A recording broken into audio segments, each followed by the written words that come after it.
With the smoke! Shit, man, these guys ain't fucking around. Faced way worse than this over in Nam. Little smoke don't mean shit. Stay close to the vault, watch for the drill. I'll deal with these assholes. What's he think he's doing? There he is, let's go!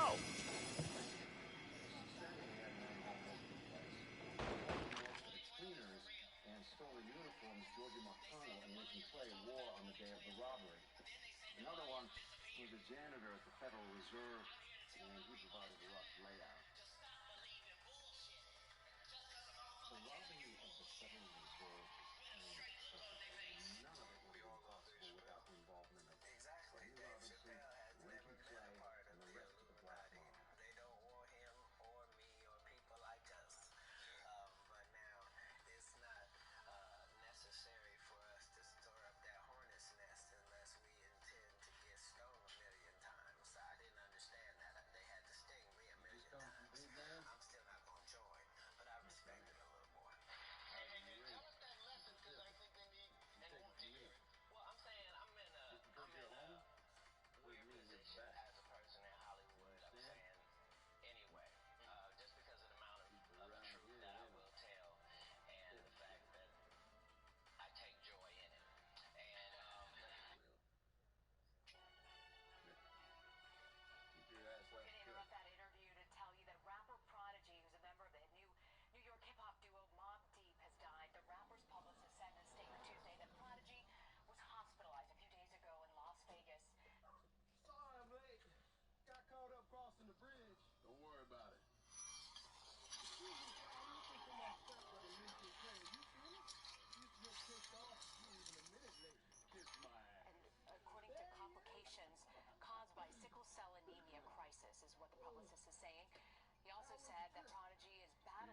cell since birth and was in Las Vegas for a performance. Exact cause of death was not clear.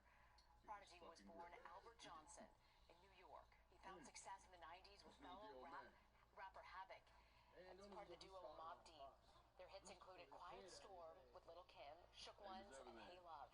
Prodigy was 42 This nigga was years born old. in 74. Alex Gale, the Boy, executive editor of Complex Magazine, joins they us now killed by my phone nigga, from New York dog. City. Alex, what can you tell us Bitch about ass Prodigy? crackers, man. Legend in hip hop. There's really no two ways about it. He did not have Fuck the the huge Illuminati. commercial success that some of his peers did, but he still was definitely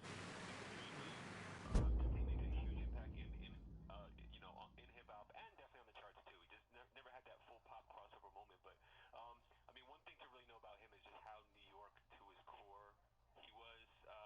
He was really part of the wave of rappers in the early and mid '90s who kind of brought attention back to After New he York had after said Illuminati want my Death mind, Row and soul, Dr. and Dre body, and Snoop Punish really took brought his G-Funk and lyrics gangster rap and West further Coast in a gangster recent rap. interview They with the brought the controversial hip Jones. hop over to the West, and then Mobb Speaks Deep on along with how Nas, society Wu-Tang, has and been Nas, one of brainwashed, them talking really about brought President the Obama attention and more. back to New Prodigy York shared and his really feelings helped about make the a world's new classic New York conspiracies. sound To dominated to for a me, while, and it's that we still definitely kind of all not a think joke. back There's a lot of nostalgically real as like the stuff golden going era of on New out York rap. here in Why do you this think he's so world. popular, Alex? Secret societies already, I duh, mean, we already know part of that. that These is just people don't he want to was listen to he it. He really been talking about this he was shit. very authentic. That's one thing to know. I mean, he was from Queensbridge, largest housing project But it's in funny that he America. said it was in the 90s. Really, was just had a he had a way of delivering his lines with like super like as if ice was in his veins would be the best way to say it. I mean, Migos. Yeah, that's when they find out the Migos is part of the Illuminati. He said, yeah.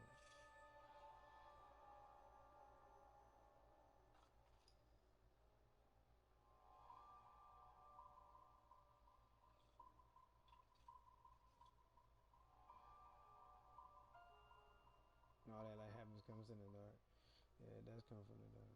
This your boy King Keep. You're rocking with King Keep TV. Bang, bang. Shout out to everybody that's been showing me. You hear what I'm playing though on my subscribe to the phone when I get channel, notifications though. like the Time video, motherfucking G. and turn your Yeah, notifications on so you big get and all ranking, nigga. updates of new Real videos. It gangster goes straight niggas. to your They phone still or got your some computer. inside of them. Get I alerts. don't know about no Make damn sure you click Migos, the link man. in the description, guys, Yeah, I said to it. shop some merch, t-shirt About no wear for Young the Thug summertime. I did that and Boosie exclusively for aight, you but guys. Y'all these been niggas asking going for it, and I crazy. did it. And make sure y'all check out my old videos and my most recent videos.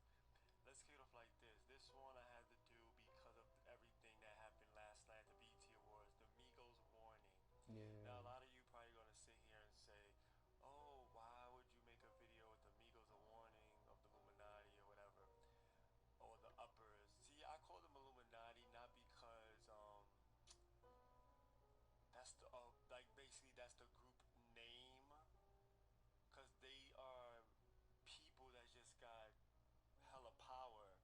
It's just that's a way of me like basically categorizing that group so you would know what I'm talking about when I say it. If Man, I I was know to that say, one oh, a award. bunch Come of on, just powerful people, Katy Perry,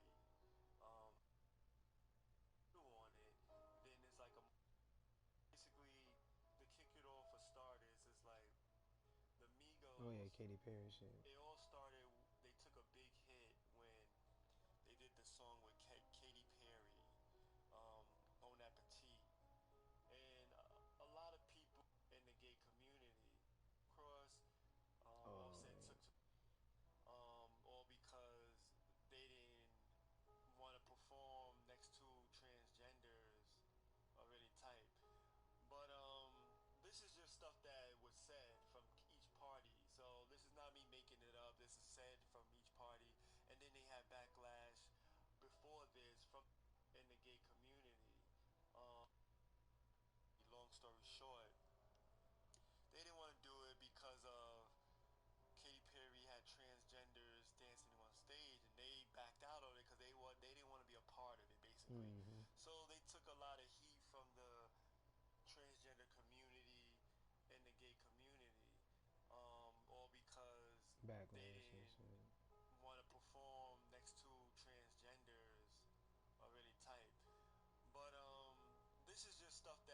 said from each party. So this is not me making it up. This is said from each party. And then they had backlash before this from the gay community. So it's like that's one strike from them. The second strike was the whole thing with the upside down cross. Offset of the one of the Amigos group members took offensive of rappers wearing the upside down cross, naming one rapper Little Uzi. He had the upside down cross. Offset took to social media, making a comment. Long story short, they wind up wanting to get into this physical altercation. The thing about this situation is like a lot of people are questioning why these guys are in the media more and more now. It's because when you don't stand next to what they want you to stand next to, they start to bash you a lot. And a lot of people don't understand what I mean when they a little warning. The warning is when you do act up, they start playing bad on your name in the media to make you look bad. Just like it's almost like when I do a video and you have people in the comments putting mad bad on my video when you know what I'm talking about is true. You could do your own research and they got books and books of it.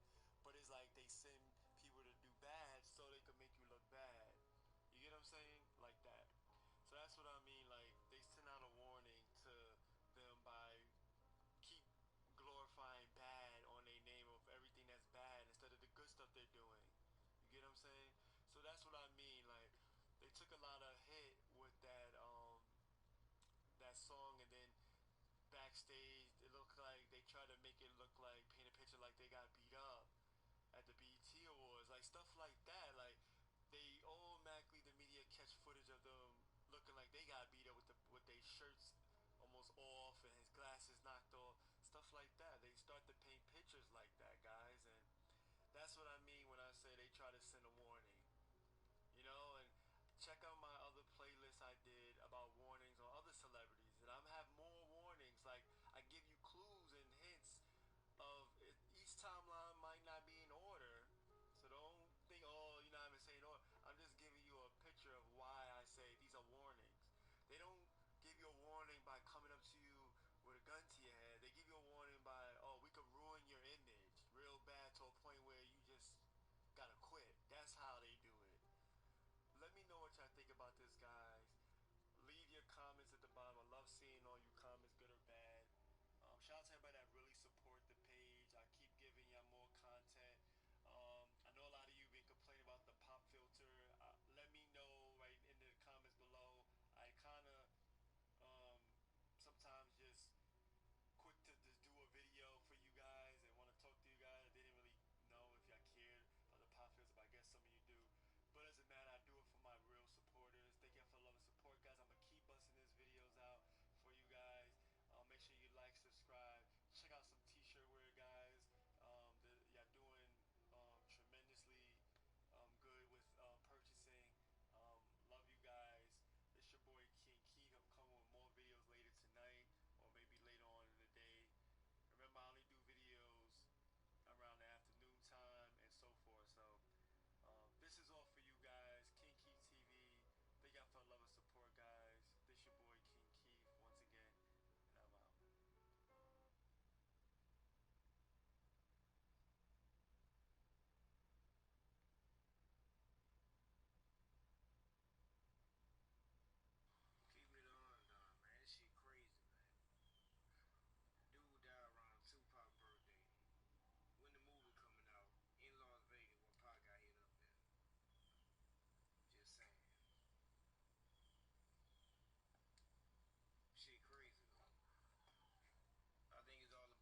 Sammy's doing all right.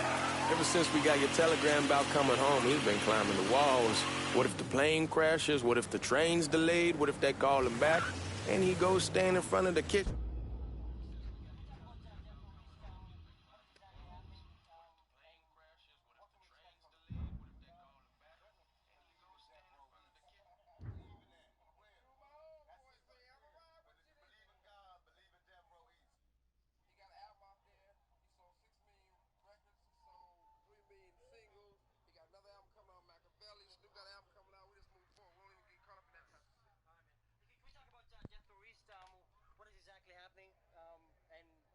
What can we expect from it? You believe in God? Certainly. Believe in yourself, my man? I'm Suge Knight and Tupac Shakur. Now here's the deal. First of all, can you tell us what you actually thought about the actual rap category in terms of?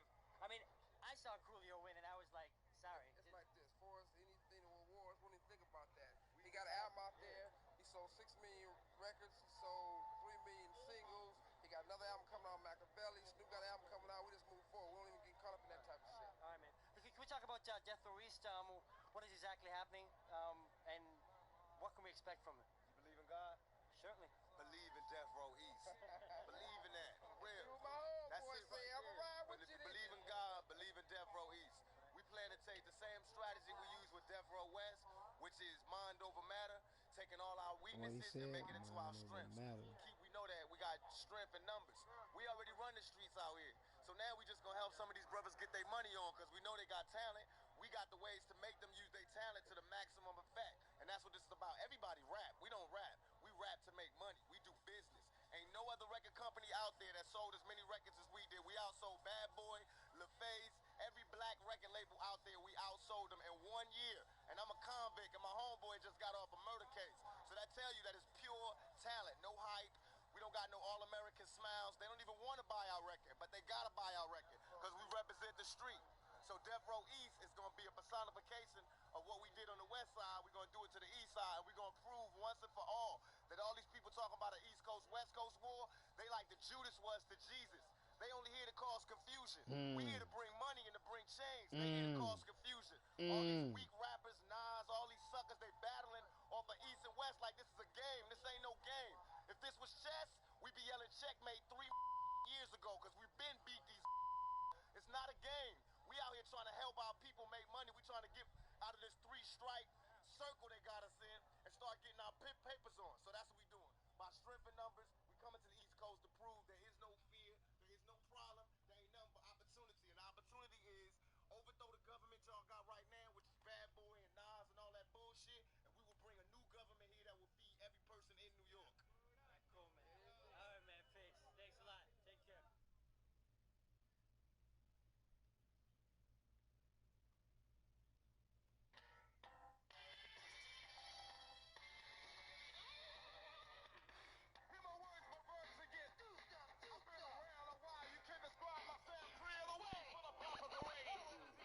Rap. And what rap is it's a reflection of how Motherfucking we Chuck are living D. in America. It's real. More real than a heart attack. Here's a land that never gave a damn about a brother like me and myself because they never did. I wish they would it, but just that very minute it occurred to me. The suckers had authority. My whole goal and Public Enemy's whole goal is to build 5,000 potential black leaders in the world, in Western civilized culture as well, at the end of 5 years of our recording career. That's our goal. Soul, rock and roll coming like a rhino. Tables turn, suckers burn to learn. They can't disable the power of my label.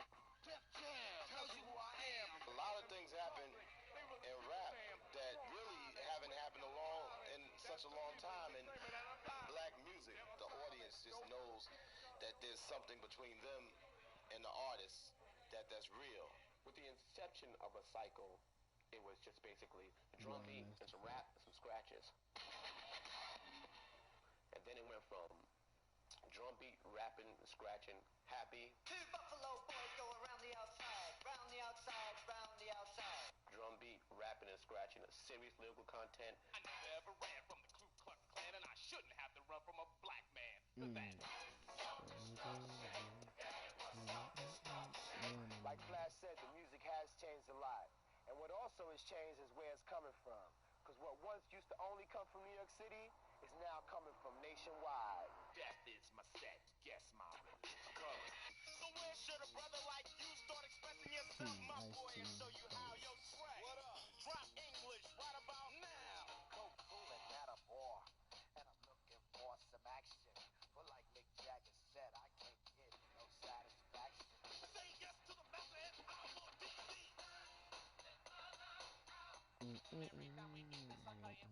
Battle line, the man they love to hate the J.R.U. ain't a Seattle. Get out there! And let me see you shake it! It's real simple. It's not really nothing. Too All you loud, have to do crucial is move nerves. something. Come on and take a ride with a hell of a guy. Rock and roll! Hey, please, double. Or the BMG. Thinking of a master plan. House music all night long. Say what? House music all night long. I went into the record store the other day, and rap has. Here's a word to those that rob me. I murder you, then I run a train on my beef. Don't fuck with me, nigga, you barely living. Don't you got sickle cell? See me have a seizure on stage? You ain't feeling well? Hey, oh yeah, my beef. You wanna fuck with us? You little young ass motherfuckers. Don't one of you niggas got sickle cell or something? You fucking with me, nigga, you fuck around, have a seizure or a heart attack. You better back the fuck up before you get smacked the fuck up. This is how we do it on our side. The Tupac situation came about. Because Snoop and them did a video, Yeah, it was cool. kicking over the New York buildings. He even said it. Stomping through New York, whatever. And I think it had something to do with the Source Awards from that year. Back then, Snoop felt some kind of way. Like, if you've seen the footage. And Jada picking it out while we were He seeing was like, oh, New York ain't got no real love. niggas. Snoop Doggy Dogg and Death Row. You know what I mean? So for some reason, he felt some kind of way. Like, we never felt like that, to tell you the truth. Like, New York love Death Row, love Snoop Dogg, you know what I mean? So, I guess, I don't know, they had this little thing with Puff and Biggie's. I don't know if that's what sparked it or whatever, but he did that video and he started kicking over our building. And the tallest building in Queens at that time was the Citibank building. And that's like the building he kicked over in the beginning of the video. He stepping over Queensbridge and stomping on cars like Godzilla and all that. So we watching the video, we like, hold on, that's kind of disrespectful. Like, what is he doing? Like, that's like us going to LA and doing something to one of the famous something things out there. You know what I mean? Stomping through the hoods, like, come on, that was kind of disrespectful. You know what I'm saying? So, I don't know. All I can say is that I spoke about it. CNN spoke about it. A couple people had something to say.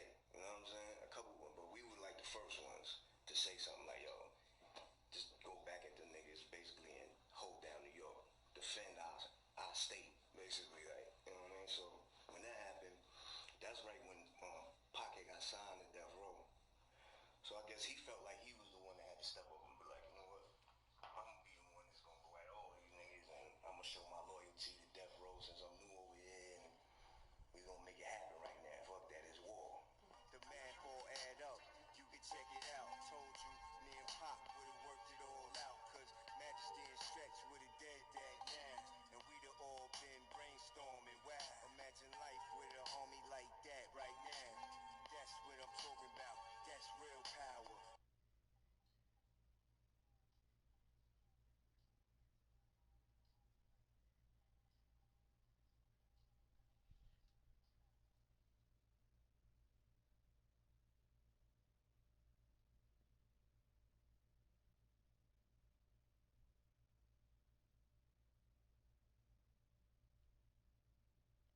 Damn, that shit crazy.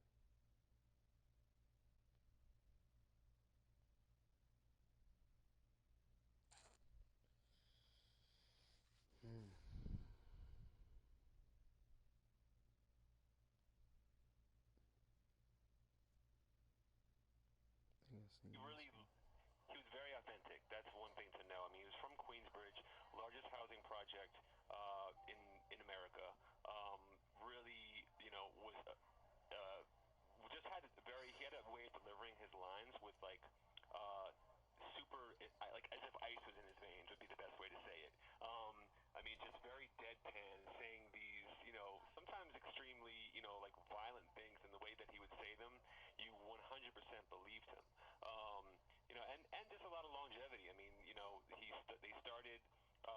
90s with them, on Loud Records, and they later ended up signing. 1995 was the first time I ever heard about the Illuminati. It was in a verse. You were on LL Cool J's I Shot You remix.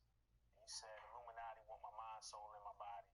Illuminati want my mind, soul, and my body. Secret society, trying to keep down. So I decided to plant seeds.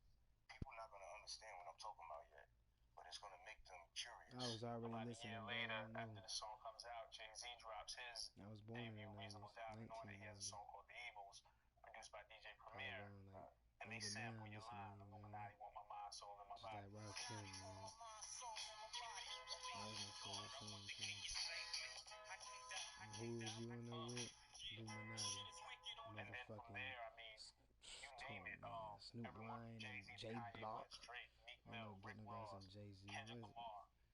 We're talking about Beyonce crazy. and Madonna has talked about the Illuminati in their lyrics. Sounds crazy. Y'all haters corny with that Illuminati mess. I'm like, is she taking a shot?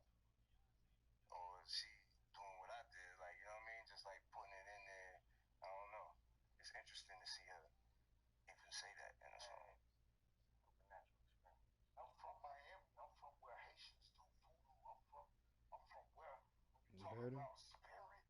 I grew up around that. My neighbor next door to me, the 4th of July, 3 days before the 4th, they always went and bought a $40 gold. All right, so you just heard Prodigy from Mobb Deep to all of the smart Aspens. Okay, I don't know.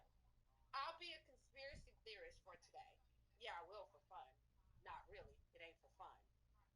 But Prodigy is in here talking about stuff. Yeah, and he dies after Tupac Shakur's movie. It's been a huge talk about the fact that Tupac Shakur put something in his rap lines that said you might mess around and have a seizure, heart attack. Don't one of you got sickle cell? Things like that. Okay. That means After they've been Pac's watching for movie, some years.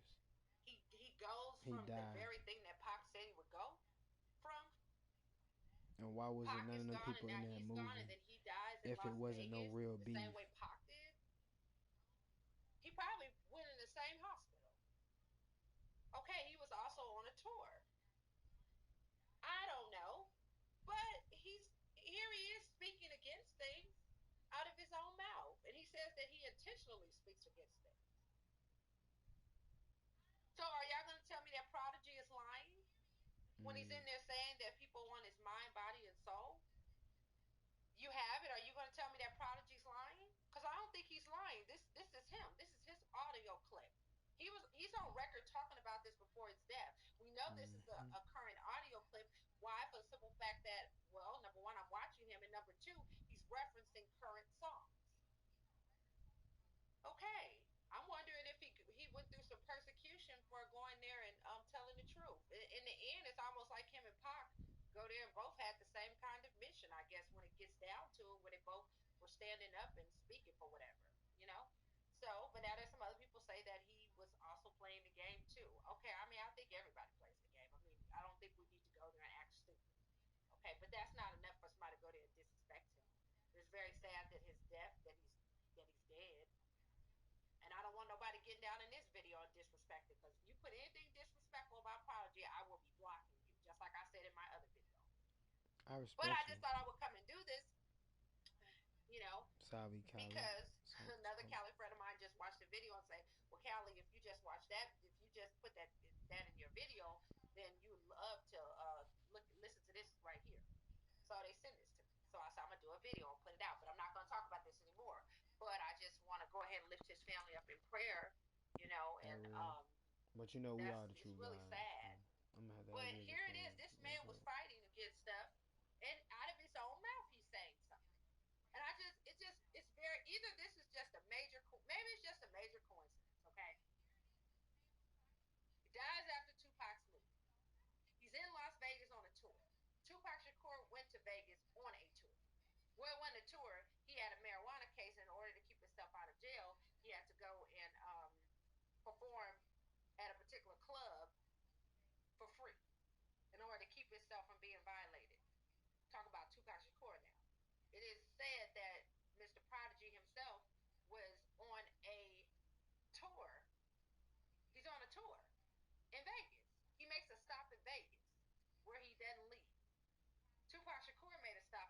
where he didn't leave. Mm-hmm. It just doesn't seem right. It just doesn't. Okay, maybe it's a coincidence that he just got so sick and he died from complications of sickle cell. He had sickle cell for many years and he was taking care of himself. I don't think he was reckless with his body. He was in good spirits. They say he was in good spirits. Okay. But he passed away. But here he is telling the truth about stuff. So, I mean, I don't know. They say everybody has stuff with his lyrics and everything else. Okay. It's sad, you know, but they say he's got a huge legacy. And I don't know that much about him because I only know, like, when Little Kim did the record with him and stuff like that. And then when they had the song with Mariah Carey and stuff like that. But it just, here it is out of his own mouth. Like, it's just something that's just weird. Like, he just, I don't know. Just eerie, okay? Maybe I'm just a conspiracy. But I'm not a conspiracy theorist. No, I'm not. I just don't think it doesn't seem right. But he go there and he gets sick. Okay. But it's sad. And that is a fact.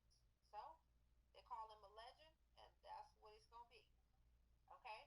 And I don't want any Tupac fans getting down there talking crazy. And y'all know Pocket Pooh is one of my favorites. But no. Uh-uh.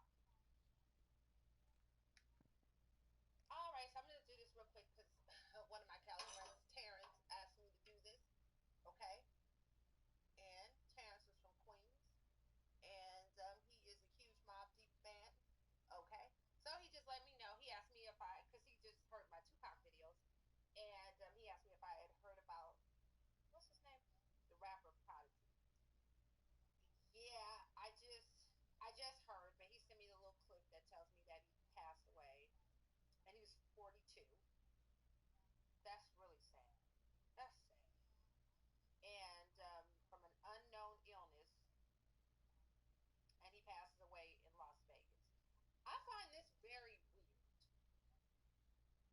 4 + 2 = 6. This is the 6th month, the 17th year. It's very weird. Okay. He also passes away in the same place that Tupac Shakur died. Very weird. That's weird. Okay. And he was on a tour. We know Tupac Shakur went to Vegas. Why? Because he was there to do what? Some kind of concert. A free concert at that. Okay. Why? For his marijuana charge, so he wouldn't have to go back to jail.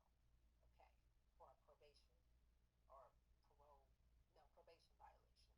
It's really sad. So I don't have anything bad to say about him and stuff like that. That's really sad. So should keep his family in prayer. It's not easy to lose people, and do not get in my comment section and be disrespectful. That is, if I get in my comment section and I see anybody with any disrespectful comments and making jokes.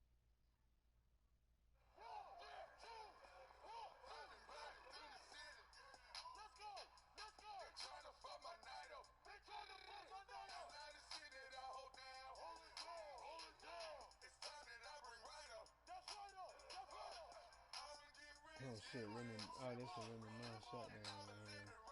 She about to come on in and shut down DJ Khaled's iconic moment.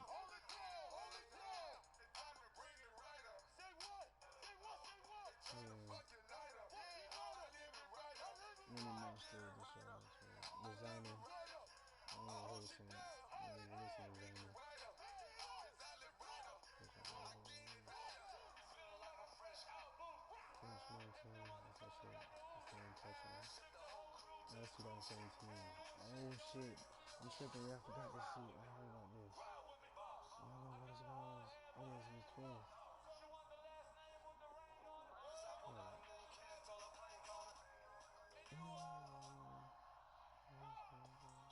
Meet me. I don't even know who it is. Okay. Okay, I like that. Oh, I don't know. I need to hear that. Yeah, I want to see it. Okay. It sounds like some positive shit they're doing.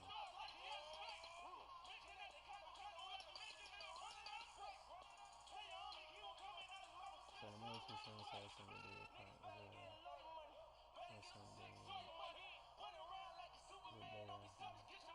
see that?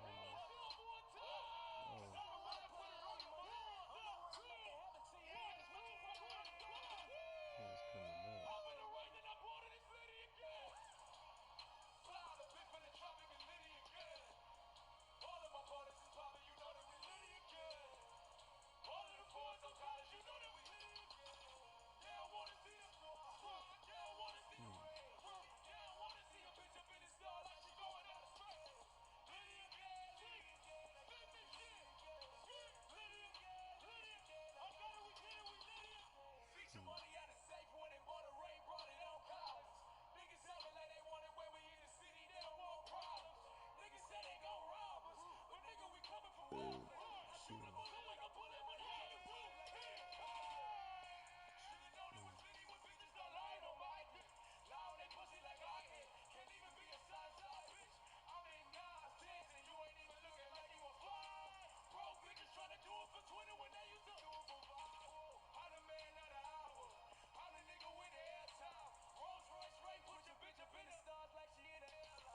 It's coming up.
Oh, that's some DJ Khaled song.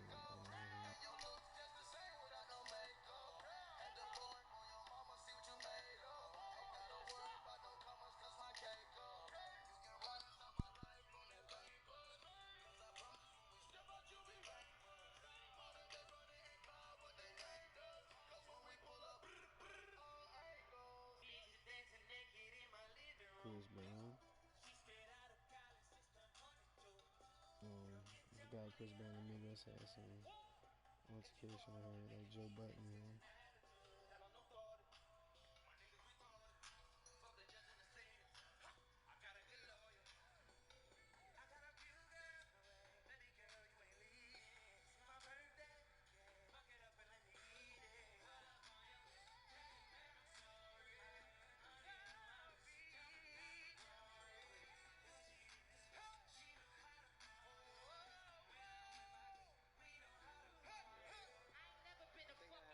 Okay, there we go.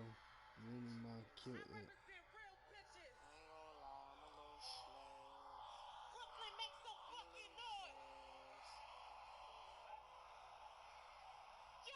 Yes, yeah, man.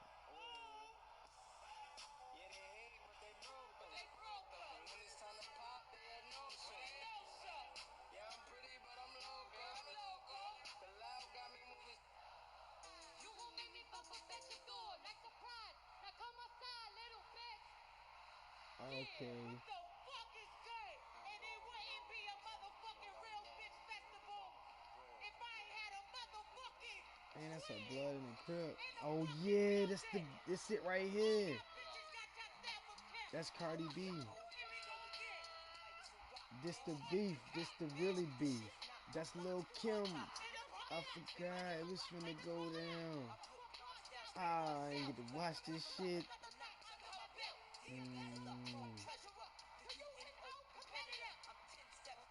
Oh, that's that throwback for that money.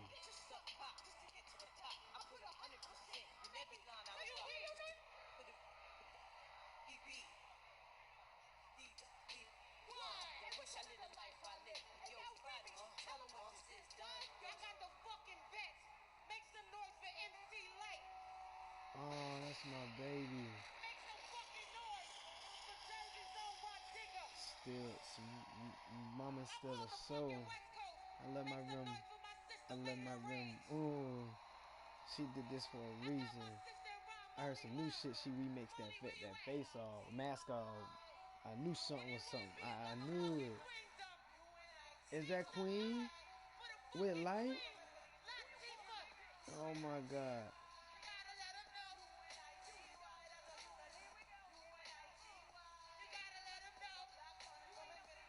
Mama.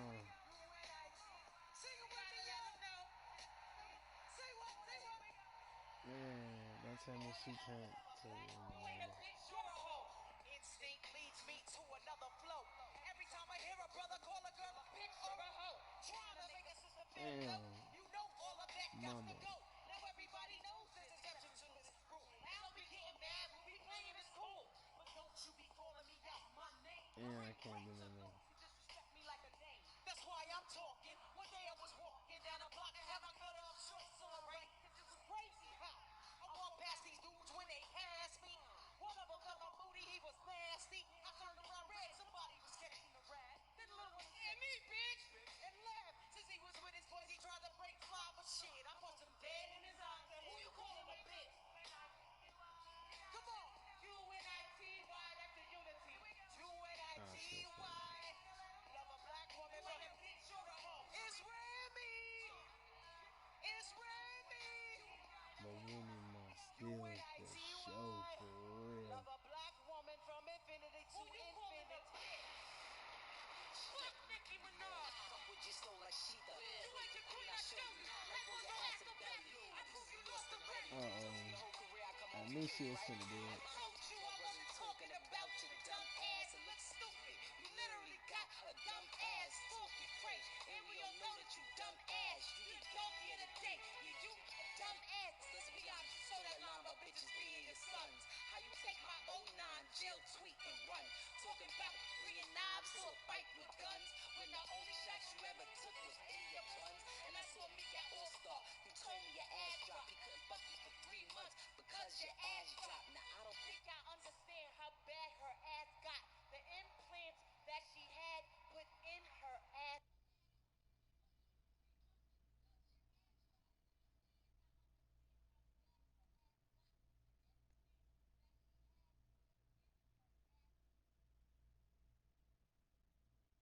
Did that bitch just crashed because she was going dumb in that bitch? And they think, see, that's how I know shit ain't right. Boy, Illuminati's watching and hearing everything, sees everything. Thanks, Snowden. This shit just got 20 times illa Manila.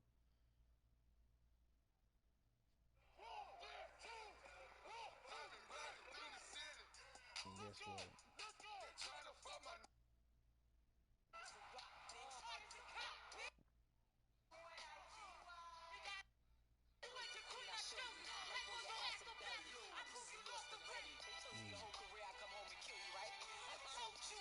Talking about your dumb ass, it looks stupid. You literally got a dumb ass, funky crazy. And we all know that you dumb ass. You get donkey of the day. You dumb ass. Let's be honest, you saw that line about bitches being your sons. How you take my 09 jail tweet and run.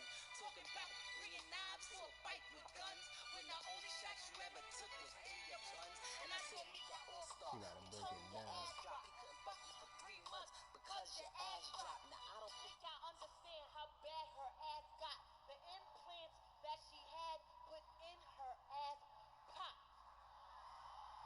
Damn. Yeah. Mess Some real up. motherfucking queens just came out here. To be the queen of rap, you gotta actually rap. That whole industry know, bitch, this shit is a rap. Now, to be the queen of rap, you can't have a ghostwriter. And that's why this is my house, Flow Rider. Damn. Damn. Damn. You've been served.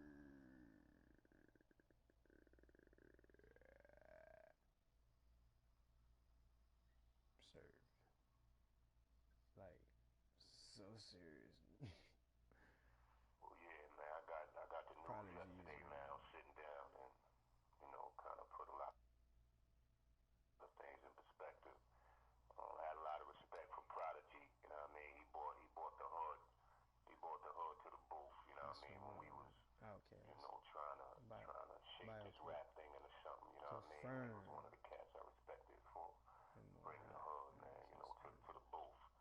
And, sitting down with him and talking to him, man, grounded cat, laid back, you know what I mean?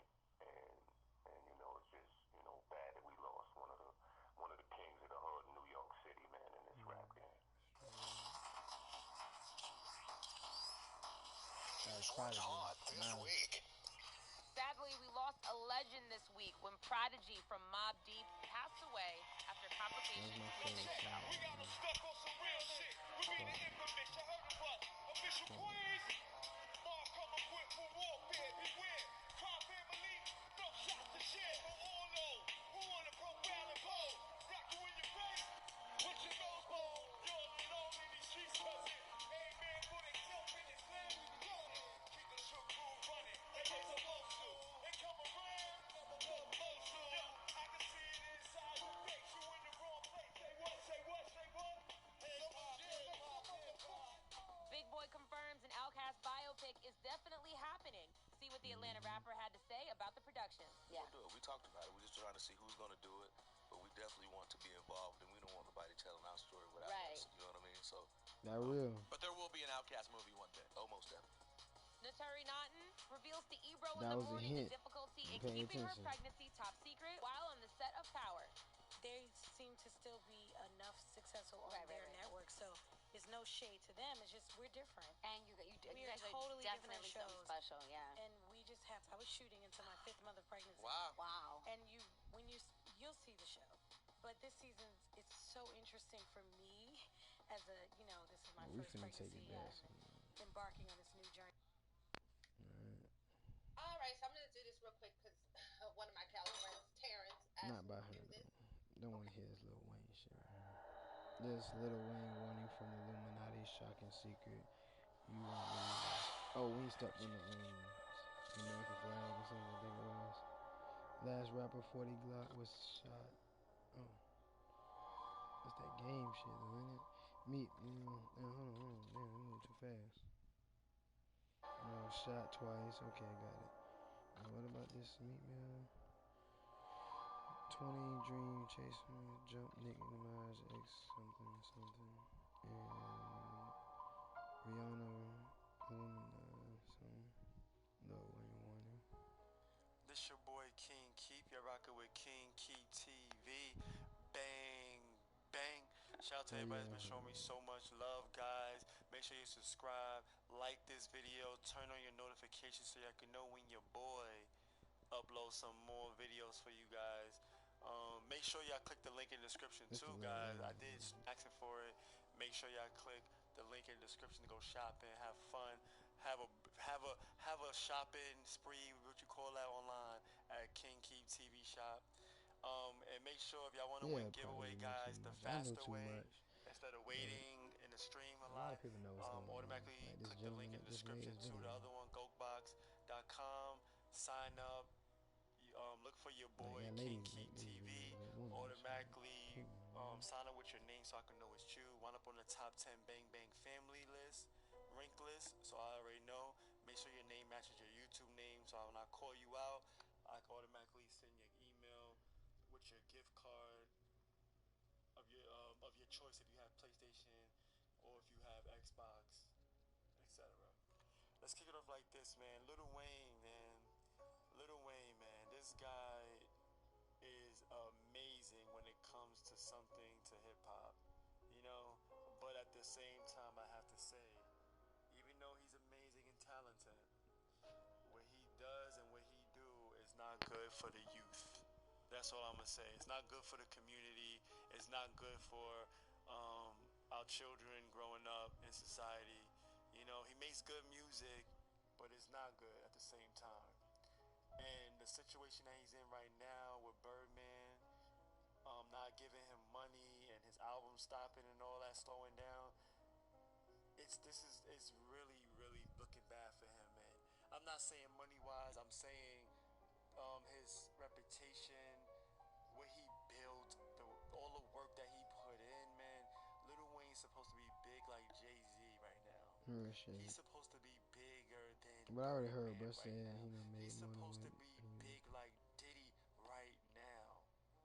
He signed the most famous, talked about, trending celebrities in the world. Let me see the Tupac one in here. It's an old one.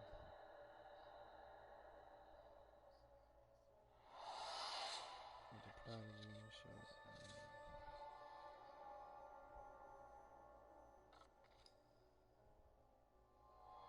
See, Pac was trying to tell him they was gonna get him. That's what that was. And his cover up was gonna be that. That made sense. And that was years ago. This your boy King Keith. You're rocking with King Keith TV. Bang, bang. Shout to everybody that's been showing me so much love, guys. I appreciate so much. My Bang Bang family. Keep doing what y'all doing. Spreading the word about King Keith TV. We growing each and every day. All thanks to y'all, your family. Make sure y'all click the link in the description, guys. If y'all want to buy some merch, some t-shirt wear I did for y'all. Summertime is here, guys. Come on. And make sure y'all click the other link in the description to be on the top 10 rank list, guys. Make sure you sign up so your name can match, so I can know who's who, and I can automatically reach out to you, and you win giveaways of your choice gift cards. Let's kick it off like this. Now, as you know, and if you don't know, Tupac has always played an impact on the music industry, period. If he's not in your top 5, he's probably in your top 10. Even if you don't have either, he's always one of those rappers that you mention a lot. You know, besides Big.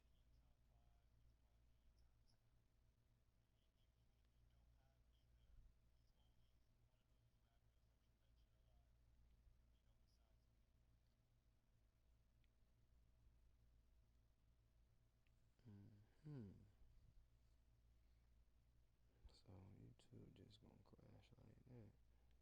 Yeah. Yeah. Okay.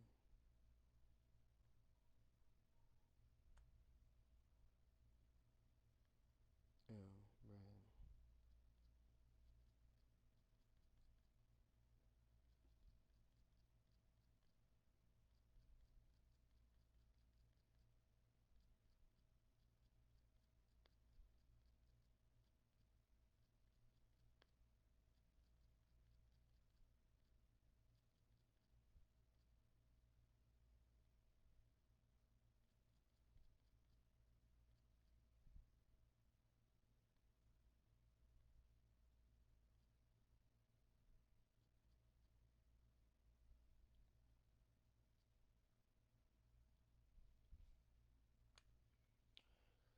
right.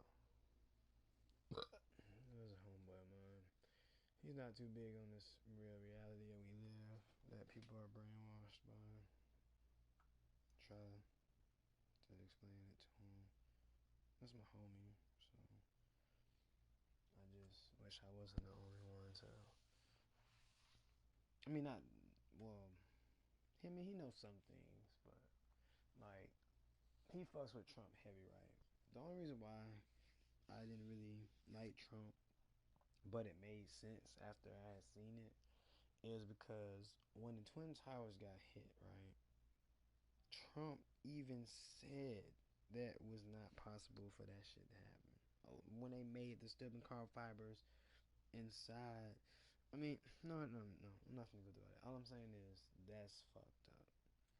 That plane, that bombs they set in there with suitcases about the same size as trunk that's in front of me that I have for my TV that's a flat screen, my PlayStation 4, my phone, my other phone, my Bible, my Bible, I'll take that back, my books, because shit's crazy, man. That shit real. Shit crazy.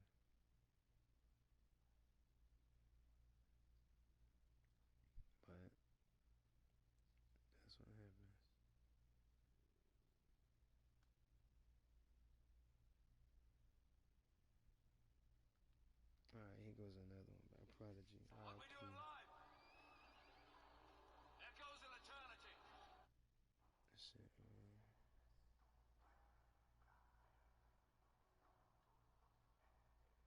42, which is Jive.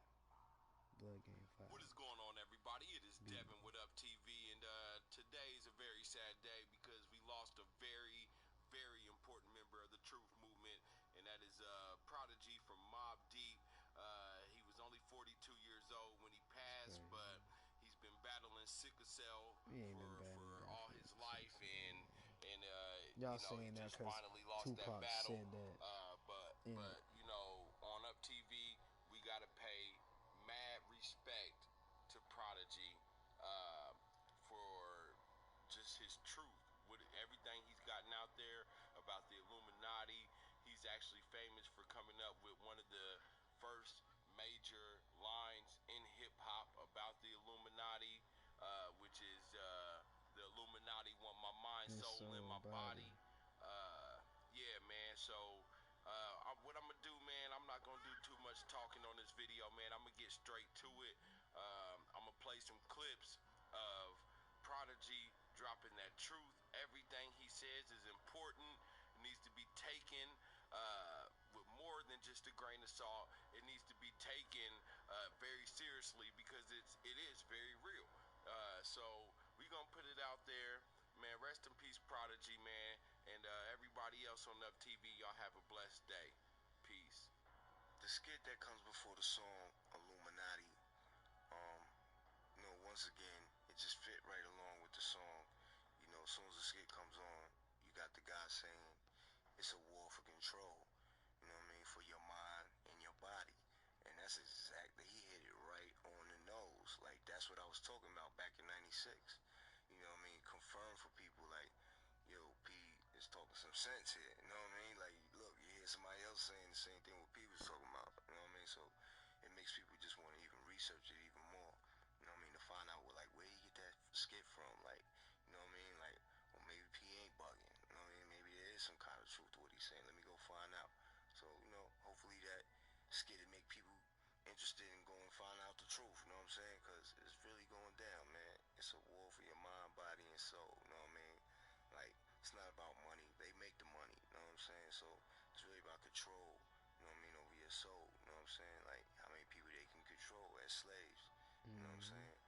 And you know, they got us, man, with food, with fashion, with everything, entertainment, like everything, man. They really got our minds in a trap, man. You know what I mean? So we've seen rappers in the media demonized lately, and you were one of the only people to actually come to their defense for calling out Obama.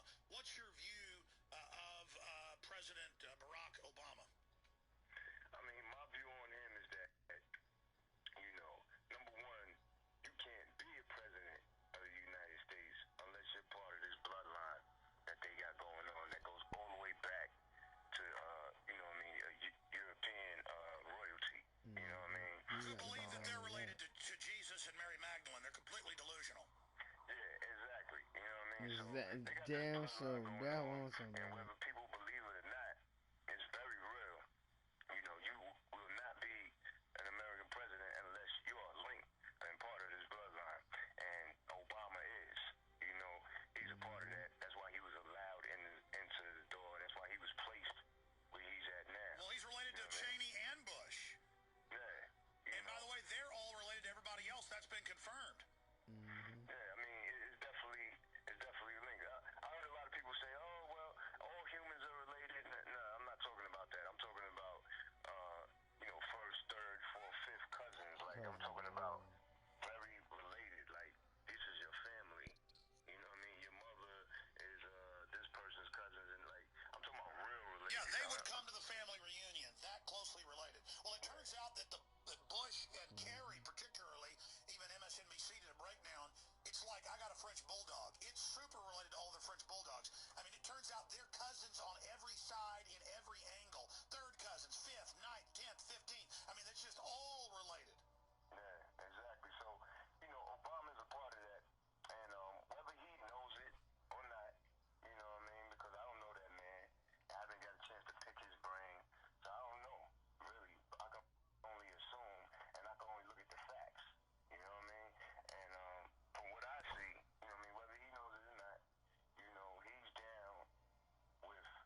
Wait a minute.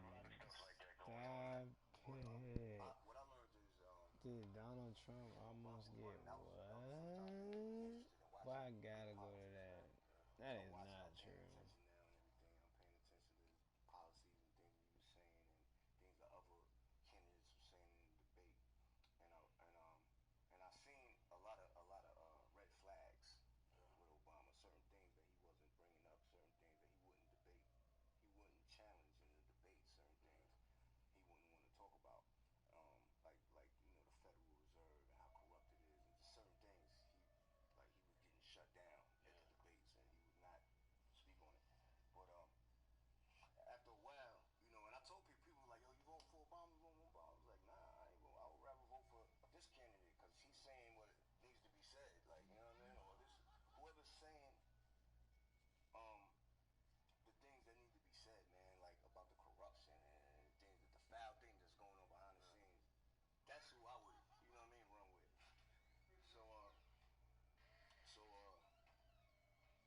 That was my stance with Obama, you know what I mean? And everybody's like, well, he's black. Yeah. You gotta vote for the black man. I was like, yo, dog, that's not a reason to vote for somebody because they black.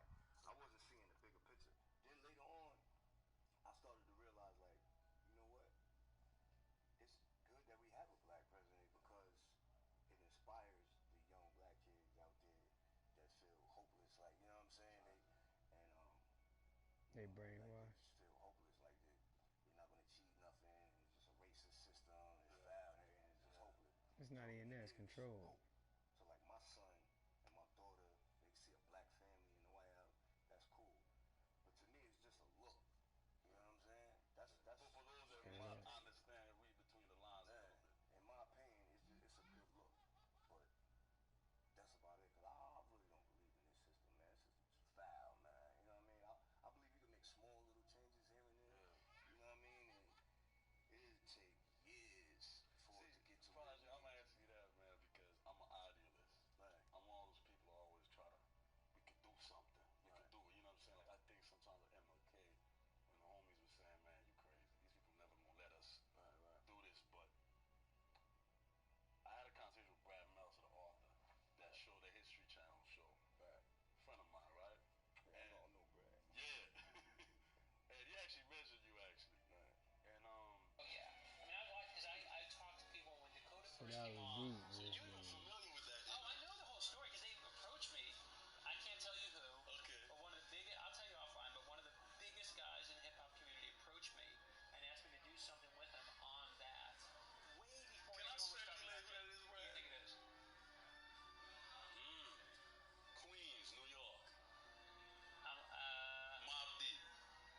He is a Mobb Deep person. Okay. He is a Mobb. That's all I'm saying. Is he big on that Illuminati Of course he is. Of course he is. So I got approached by someone who said, I want to do something with you. They watched Decoded. They were like, we see it. And this is before any. What do you think it is?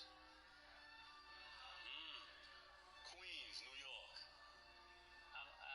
Mobb Deep. He is a Mobb Deep person. Okay. He is a Mobb. That's all I'm saying. Is he big on that Illuminati Of course he is. Of course he is. So I got approached by someone who said, I want to do something with you. They watched Decoded. They were like, we see it. And this was before anyone was talking about Jay-Z or any of this nonsense. Yeah. Before anybody. This was, and he said, you want to do something with it. And we talked about whether we should do it or not. And looked into it. I think right now we're in a space, if I become successful, any of us become successful, why is it my success is negated to the Illuminati gave it to me? Right. Do you think sometimes our people just are not comfortable with seeing us on a level of success? And if he does get successful, you either cheated. First, it was you was a drug dealer. Right. Now is you sold your soul to the devil. Right. Is there too much secret society paranoia in our community? Oh yeah, definitely. It's too much confusion. There's too much confusion with all that Illuminati stuff and all that secret society stuff. Like, you need people that is able to explain it in the right way. Like, you know what I'm saying? It's not what everybody think it is. You know what I'm saying? Because they put a lot of disinformation and misinformation on the internet, and because they know the young kids they interested. They trying to learn. They investigating. And so they know that. So they putting a lot of crazy videos with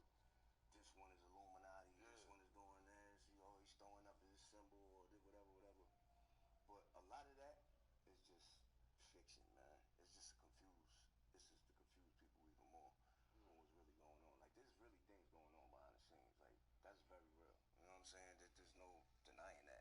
Like, look at the world that we live. Look what happened to our ancestors. Look, you think that happened for no reason? Nah, there's a system in place that they put in place to keep people under control. Look what they did to our people, dog. Like, that's the illest shit in the world, what they did to us. Like, you know what I mean? They brainwashed us and completely wiped out our history from the schools and from, that's a plan. They plan to do that.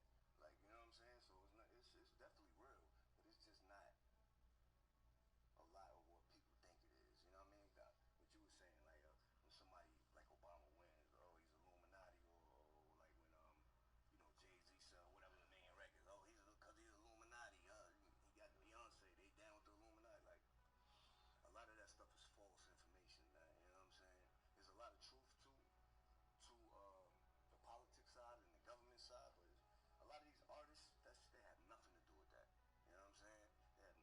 I just can't see some old white guys deciding, well, Jay-Z, well, we gonna welcome you on the train. Nah, that just don't. That's science fiction, bro. I read some of your letters, man, because you know, a lot of them hit the internet, man. One of the things you were talking about a lot while you were in prison was a lot of the conspiracy theory stuff, Illuminati stuff. Do you still believe that? Yeah, that's real.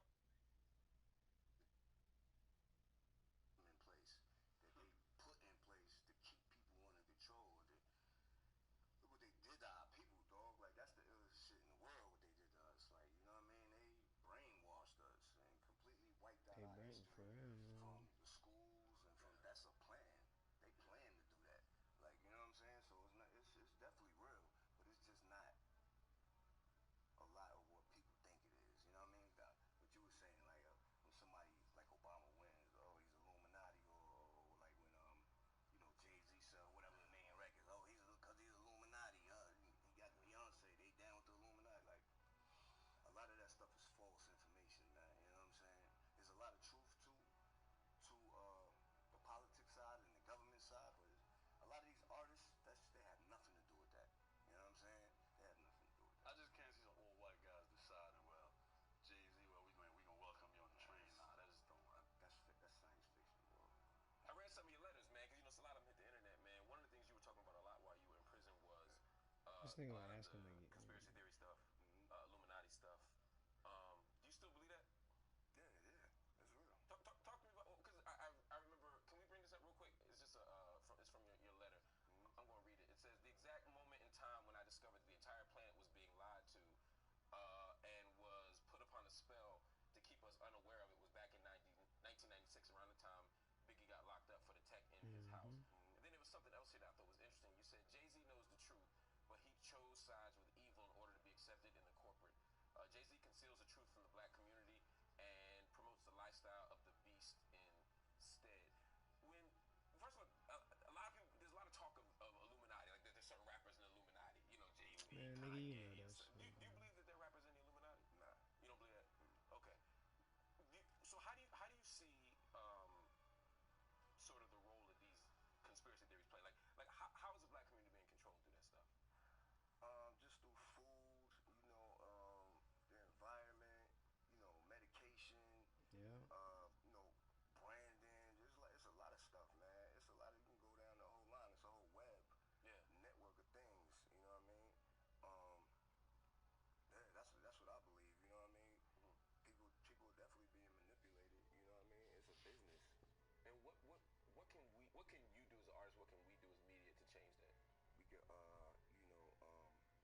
just be rebellious and speak about it. Yeah. Say something. Yeah. So there was this guy named Dr. York. He had a community in Brooklyn called the Ansar Law Community, and basically he had his people out in the street selling books and the Muslim oils and different things like that, like incense and stuff like that. So I used to stop at the table to pick up this coconut oil because I liked how it smelled, because the girls liked it. So at the table, they would sell these books written by Dr. York. You know what I mean? And it was a book. The first books that I've read were books on like the holidays. One book was about Christmas, one was about Easter, and it showed like the origin of these pagan, evil holidays. Yeah, like Easter is supposed to be like killing the blacks and eating the babies and some shit. They had the Christmas book had the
slaves on the ships.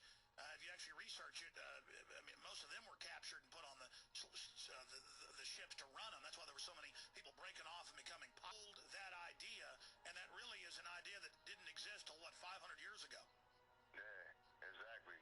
You know, they flipped it in a lot of the Bible, so-called Bible stories and all that, or whatever. So, you know, Dr. York was just putting it out there, you know what I mean, and really, you know, exposing it to the world, you know, and sharing the information with everybody and accepting everybody also. You know, no matter what color you are, no matter what race you are, he was teaching that this is information that need to be, you know, that needs to be put out there, needs to be learned, that can help save your soul. When did you start learning about the Illuminati? Because you told me you've seen the Obama deception, you know, the radio show.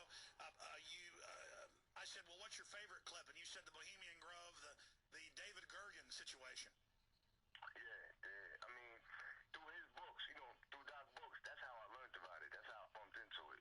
Because, you know, it all coincides with each other. You know what I mean? Once you start learning the origin of things and you start learning, you know, the background of things, or what's going on, you're going to stumble on this word Illuminati, and you're going to stumble on, you know, the whole diabolical plan and the whole grand scheme of things of what's happening, you know what I mean? So that's how I bumped into it. And then, you know, later on, years down the line, you know, I started doing research to make, I'm like, is this man, I'm like, this is too unbelievable.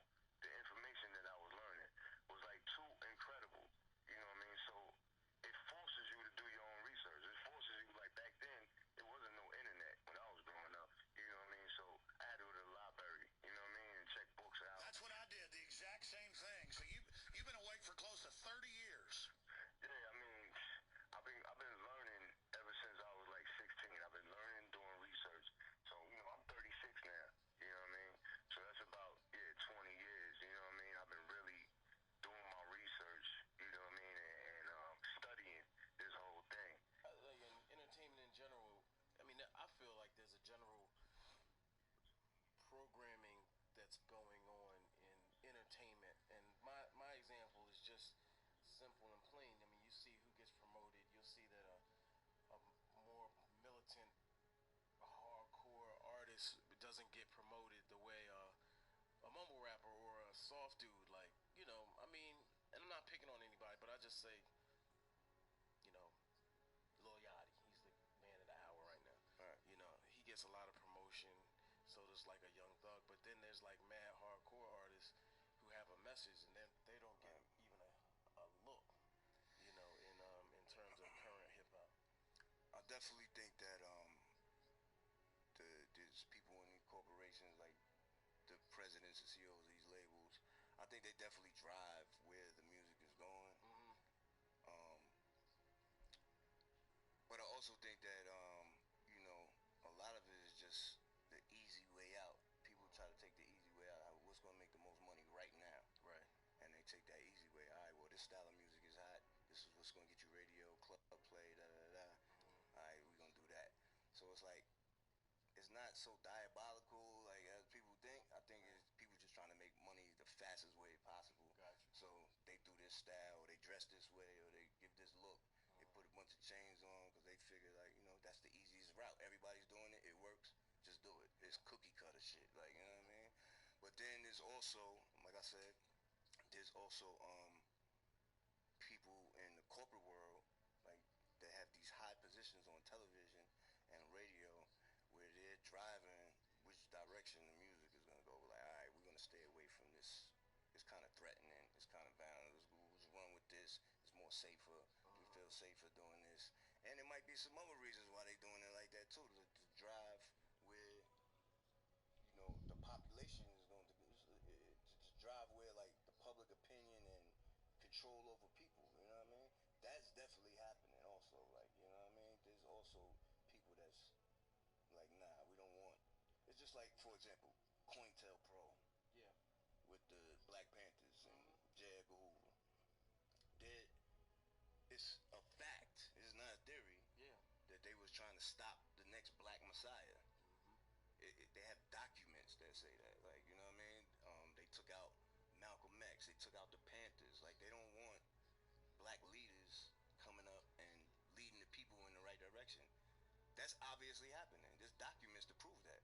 So what makes you think they wouldn't do that with the music and with fashion and with everything else? They're doing that too, like, you know what I mean? But you can't control people as much as you think you can. Like, you know what I mean? You could try to drive, we're gonna go in this direction with music or fashion or whatever, and we're gonna control these people. Like, people ain't stupid, you know what I mean? So you have to make people want to go that direction. So in order to do that, they make it popular, you know what I mean? They make it where, oh, this is an easy way to make money. So then you got the lower level of rappers and shit. They like, oh, we're gonna go this, we're gonna do this. They not doing it for the diabolical plan. They doing it to make the quick money. Yeah, absolutely. So that's what I mean. It's like levels to this shit, like how it happens, like, you know what I mean? Thank you for watching Up TV. If you like this video and would love to see more, check out these great videos here. And don't forget to subscribe to Up TV and Up TV2 for even more great videos.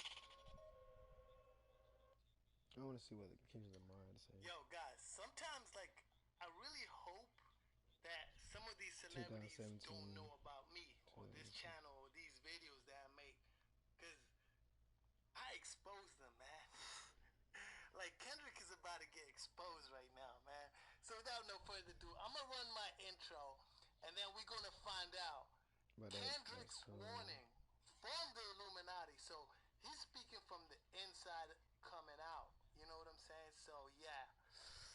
Kendrick, man, my bad. Want to join my free gift card giveaway? Subscribe to my channel, like the video, and turn notifications on. And finally, tell me in the comment section below that you subscribe. What's up, gang gang? It's your boy Ray, and let's get to these reactions. Alright guys, so yeah, my disclaimer is always, man, I'm all about the truth and nothing but the truth. So if this video doesn't make no sense, you know, this guy was not, you know, just, you know, he was just, taking us for that ride, I'll expose him.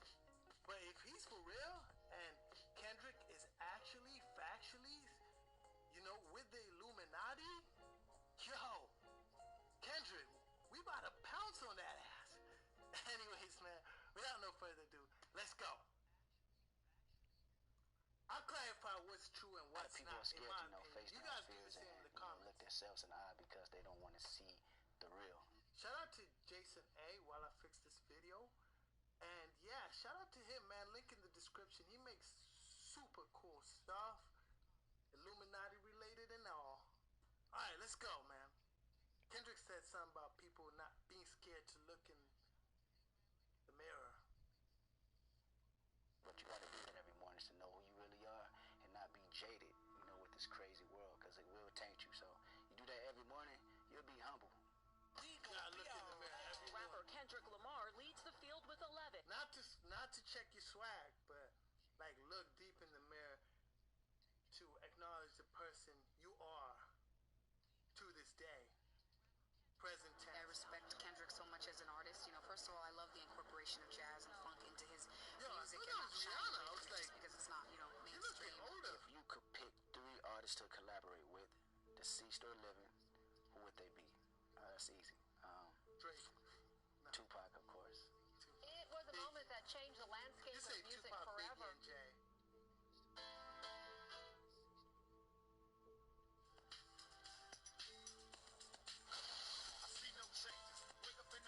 Did you realize how much of an influence he really did have and that how big of a deal it was? I guess I realize it more now than I did 20 years ago.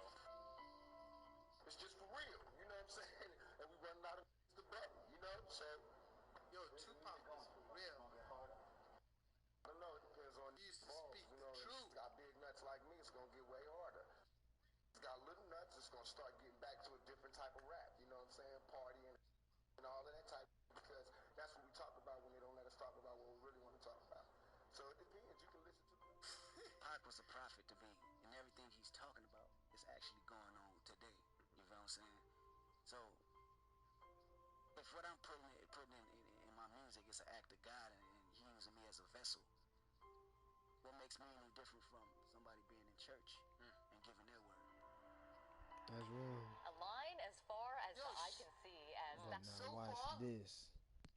Kendrick is cool. You know what I'm saying? He's cool. But what? Like, he's not doing no Illuminati. He's exposing, if anything. Thousands waited in line at a Compton Best Buy today to meet famous rapper Kendrick Lamar.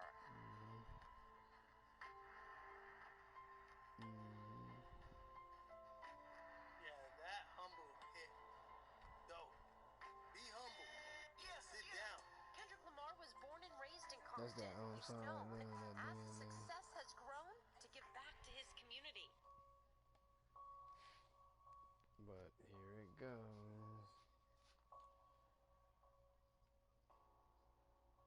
Okay.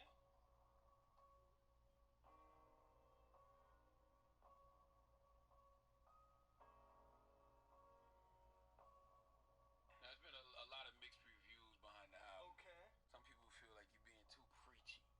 Preachy. How do you feel about the reception of the album? I feel great about the reception.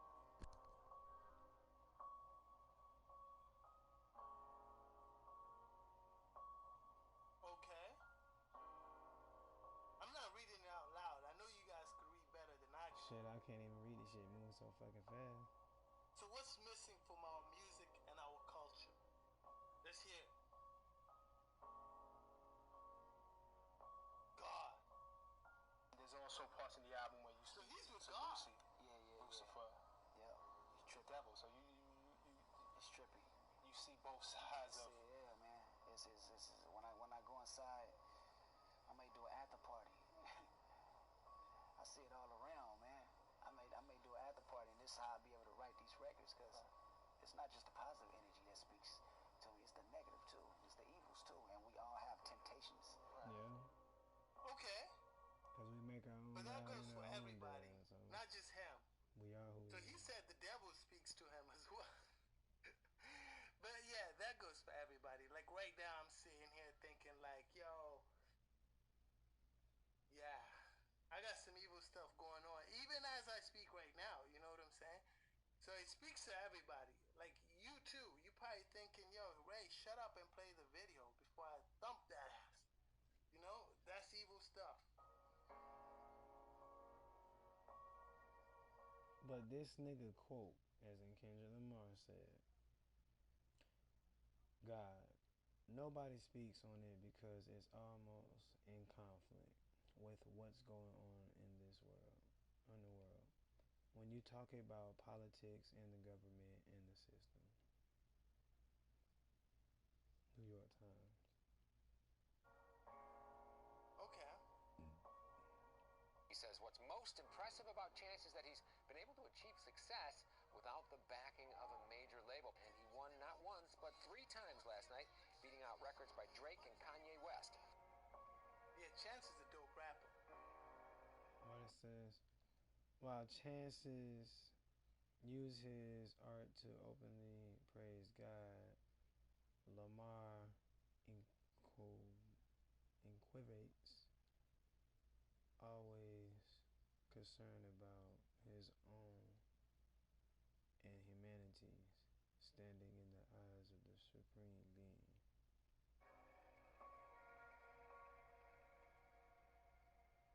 The Jones College prep grad credits his higher power for his tremendous success.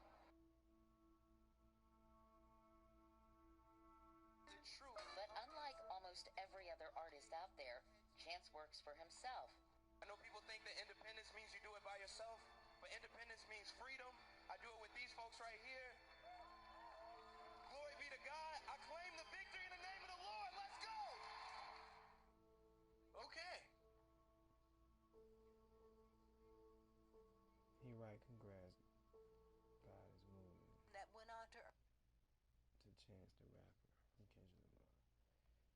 Chance took home 3 Grammys and performed one of the night's most memorable songs mashups, leading the crowd in singing, "How Great Is Our God." earn Chance 3 Grammys. Once again, I want to thank God. Yo, these guys are with God, man. It's just the way he said, dude. You're funny. Kendrick. Oh wait, what it says? Kendrick Lamar flipping the coin doesn't shy away from asking God the tough questions and plays the role of hip hop's resident existentialist. Me, I'm just fortunate enough to translate them temptations through record. Right. You know, I always said that this is truly a gift for me.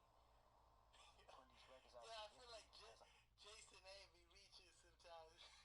Yeah, that's what I'm saying. Context is so important. Like, you can take certain clips from my video and put together a montage, and I could sound Illuminati as fuck. So, not only a voice for myself, but I'm a voice for people who can't express themselves like that. no, it's getting hot in here, man. Lucy is one of my favorite Kendrick records is in because the it's Illuminati? me actually coming to realization of the evils rather than acting like it's not going around. My faults are not happening. My faults are happening right in front of my face. I gotta present them. Yo, but it's true. If you don't acknowledge this evil, then you can't acknowledge this God. Because they can't, they It's have really to interesting coexist. now with what's going on in hip hop. You seem, Yo, it's guy. almost like you're a throwback to when lyrics matter. Because it feels like so much of hip hop today is more about vibe and swag and personality and less about words. And sometimes sounds like even the MC doesn't know what he's saying. Today's record. Y'all just try that Prodigy. Sort of clarity Really? and Fucking depth cracker. as you go lyrically. Well, he was one of the key players. Let me just watch this video. Shout out to Jason A. I'm gonna watch this ad for your boy Jason A. And you do the same. If an ad comes from me, man, watch that bar. Don't skip. You can get a breather right now. Listen A, he's the man. Oh, okay. He's a dude on Facebook. Oh, he must got his own TV show.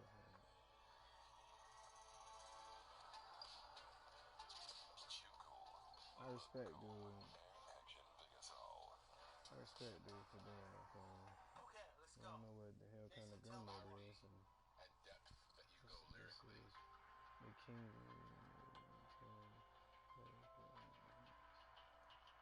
The conflict embodied by a supreme being represents both our threading downfall and our potential redemption. Oh, that's what. I know some artists get lost in touring and they become less relatable. Like the stuff they have to write about doesn't relate because all they know is being on stage and accolades and hotels and like stuff that's like their reality is so different than everybody else's reality that it's not so interesting. Especially if that's all you talk about. Definitely. It's definitely a different. It's a like to call it a cartoon world. You know, and you can really get lost in it so fast. You know, Yo, but cartoons are awesome, man. I love cartoons. It's scary out there. It's so scary, man. And I love me some cartoons. Much of Lamar's message strikes the same trail of Marvin Gaye's. What's going on? People we are about the same people. Jesus left a long time ago. He said he would return. He left us a book and to believe in it.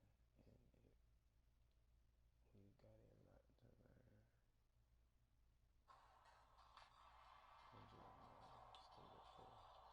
It reminded me a little bit of Snoop.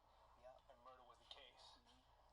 Where he had that conversation with the devil, with Lucifer, and that temptation was in his face. And it seems like a metaphor for something, but so you see this temptation that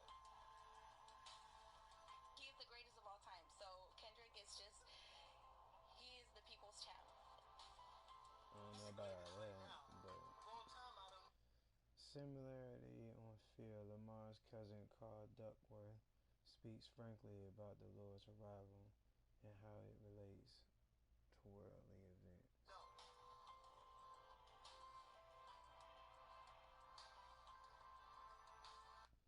On until we come back to these commandments, until you come back to these commandments, we're gonna feel this way. We're gonna be under this curse.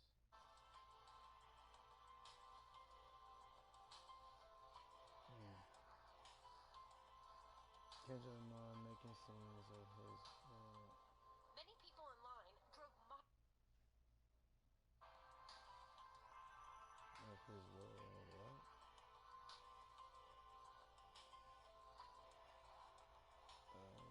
Kendrick Lamar making scenes of this world verse at a time. Many people in line drove miles to wait in a line that wrapped around the corner and seemed to just go on and on and on. Kendrick Lamar said he wouldn't stop signing until every person who waited got an autograph. Kendrick Lamar responds to an open article about his field guide. These autographs selling like Your accuracy lets me know this site has a deep respect for the culture. Much appreciated. God's church. I stole that from your boy Jake. Your latest read is really interesting to me. I didn't expect anyone to catch it. Hope I express God.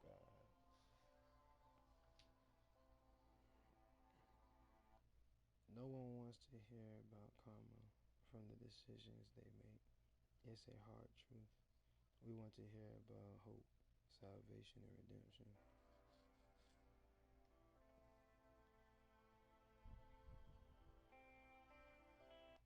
How the fuck was I supposed to read that shit that fast? He's arguably the greatest rapper of the generation, but he is constantly reminding us outside of the recording booth, Lamar just a mortal man. Oh, that's pretty much what he was saying. That's when he wrote, I guess, a tweet or some shit. I want to spread this truth to my listeners. It's a journey built I feel it's my calling to share It hasn't changed my opinion about Kendrick at all. I always thought Kendrick was, the balance. He was a God's man. You know what I'm saying? And I always thought he was a real dude. He keeps it real. He's not perfect. I knew that before I watched this. Knowing the power and what he can do, also is true. This video is not clickbaited or anything. Has a contradiction. Everything is, higher rankings, and he's way beyond us, way beyond people. So basically, do what you do good with your people, and live your life. Because what's going on is not really in our hands. If not in the president's hands, then it's definitely not in yours. Take that. So come on. When I say the president can't even control the world, then I heard that. It's seen that definitely video something else that's out there. some years ago. That's really pushing the buttons. So they can do whatever they want to do. We've been doing it for years. We all puppets. Just play your cards right. Damn. We all puppets? Feature, yeah, he did. It's definitely something else that's out there. That's really pushing the buttons. Just so like my Prodigy said, man. Chess piece. Wait, we're all puppets? Did he say we? Okay, yeah. Sure, I'm a puppet too.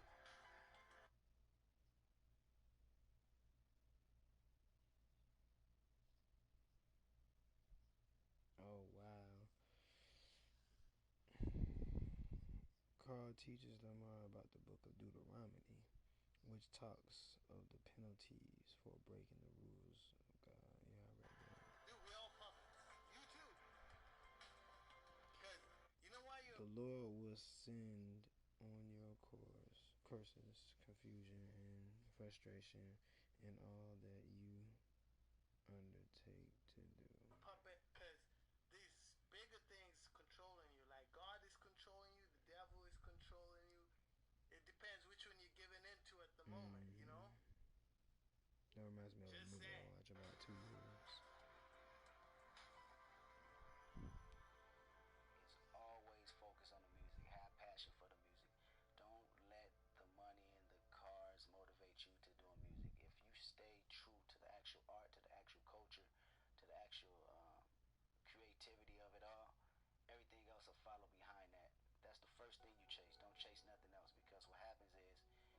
start to become an artist by numbers, and you want to do that because you're going to be following each and every other person's steps, and those steps may not be your steps.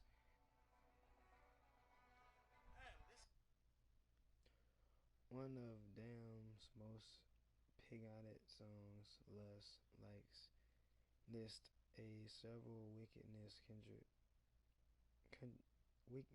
Kendrick has. Clothes showing off to his ex and smoking marijuana all make the cut. This man got some knowledge, yo.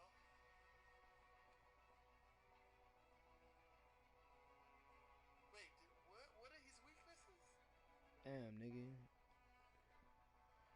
Clothes showing off on his ex, smoking marijuana, all that could all make it. What? How you gonna make a video, watch a video your homeboy sent you and don't? So, man, come on. But by the end of it, his city, the Bible, James 44, chapter 4, verse 4. A friend of the world becomes an enemy of God. It says, meaning that in order to attain God's grace, ignoring your lust of the utmost importance. That's true. That's why we shouldn't eat meat and this liquid fiber they got is called water. So we have fluoride in this shit.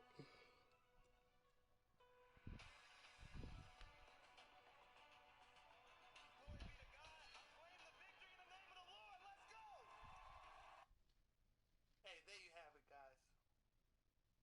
I'll be the first to tell you that Kendrick is legit, man. Like, Kendrick is the man. He's doing his thing, and I mean, I can't say anything bad about him, especially after watching this. Everything was all in grace. You know what I'm saying? In God's grace. So there you have it. They gave a big shout out to Chance, because Chance is killing it as well, and you know he claims God is, you know, is what puts him on the map, right? I knew it. Oh my God. David Chappelle sold out for Netflix.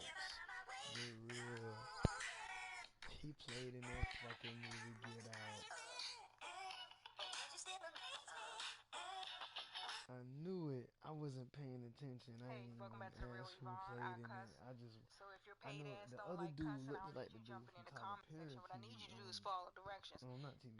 And at the count of three, movie. or backwards, 3, 2, 1, click the fuck off. So in this video, I'm gonna address the whole did Dave Chappelle sell out? That's the $1,000,000 question. A lot of people want to know, did he sell out? You know, because he's always been so against the Illuminati, and now he accepted that $60 million deal with Netflix. Oh, and before I get a little more in. Hold on. No, I'm not a writer. Okay.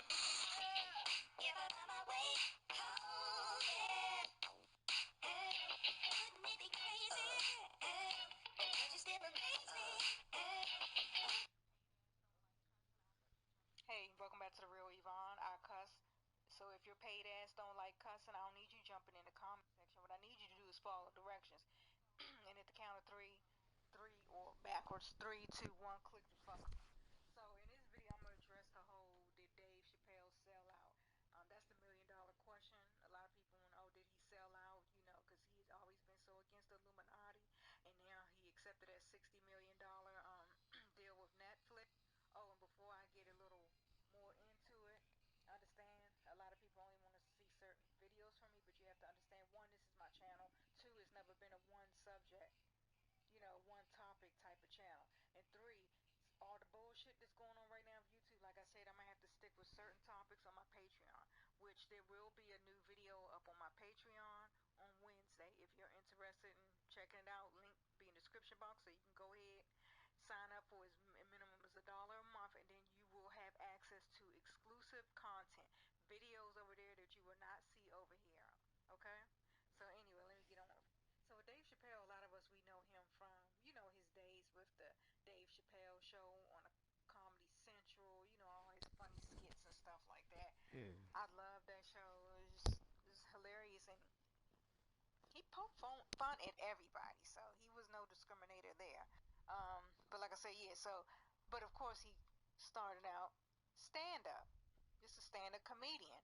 That's what he did. That's how a lot of us got to know him. I mean, that's how we got to know him. He was funny. Did a whole bunch of too many for me to list right here. But yeah, I mean he been out for me. I think since he was like 19. Just so you know. And he's from where I'm from, Washington D.C. So then eventually he In started talking Washington about D.C. the Illuminati. They ain't even You know, probably even as far as exposing secrets and stuff, going on TV shows, exposing secrets. He going to shows, it's all jokes and stuff. But at first, the host and everything going to laugh. Like for instance, he went on the actors studio. But then when he get deep, start talking about that stuff that ain't nobody else supposed to know. That's not part of that circle. You see that host face. He ain't looking like that because he's interested in hearing what he got to say. He looking like that because he's like, why the fuck is he talking about this shit with outsiders? Type look. He went on Oprah, big ass bad move, cause this bitch is Queen Witch. Okay? Mm-hmm. And you can see, cause you can tell he about to get deep. And look at her face. It's like she looking at him almost like she's trying to let him know that no, don't do it, don't do it. He looking like bitch, please. I'm gonna say what the fuck I want to say, which he did, cause you can see in the bottom right hand corner, he's like dead serious, talking about stuff. And her ass, usually when you have a conversation with somebody, you looking them in their eyes. She ain't looking at him. She looking. Who you think she looking at? And who you think she's signaling with her hand like that? That's her letting her people know that I ain't with him. I'm not with him. I don't agree with anything that he is saying. Okay? So don't lump me with him, basically, is what she's saying. I don't agree with this shit. But anyway, so when people like Dave Chappelle, Kanye West, Cat Williams, when they start talking about the shit, people want to call them crazy. Me personally, I've always hated that when somebody, they don't understand a person, so they want to call them crazy. That's bullshit, and it's very dismissive.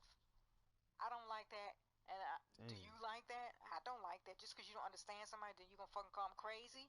It's one thing to say, well, I don't understand what you're talking about, or I don't agree with you. But to outright just say somebody's crazy, get the fuck on. So anyway, a lot of these people, entertainers, they agree to get into this lifestyle because all they thinking about, which is understandable, they're thinking about the money. Like they're gonna be rich, they're gonna be able to get their family up out the hood and stuff like that. However, when they start going to these freaky ass parties, and then that's when they start seeing shit, and it's like, nah, I don't want this shit no more. They want to get out, but they can't get out because some of them really do be fighting to get out. They really do. Even Dave Chappelle, a lot of people think, oh, he went to Africa, you know, cause he went crazy, whatever. Who in the fucking their right mind gonna leave the U.S. and go to Africa for some fucking medical help? No, miss me with that shit. The bottom line They is, it brainwashed, don't matter how far they run, how much they try to fight. At the end of the day, they still gonna get it. they made that oath. Yeah. So sacrifice is expected, and don't get none of that twisted. Yes, Dave Chappelle is in he's part of it. Okay, the Illuminati. As far as their puppet, he's their puppet. The true ones of the Illuminati is only 13 bloodlines, 13 families. That's true.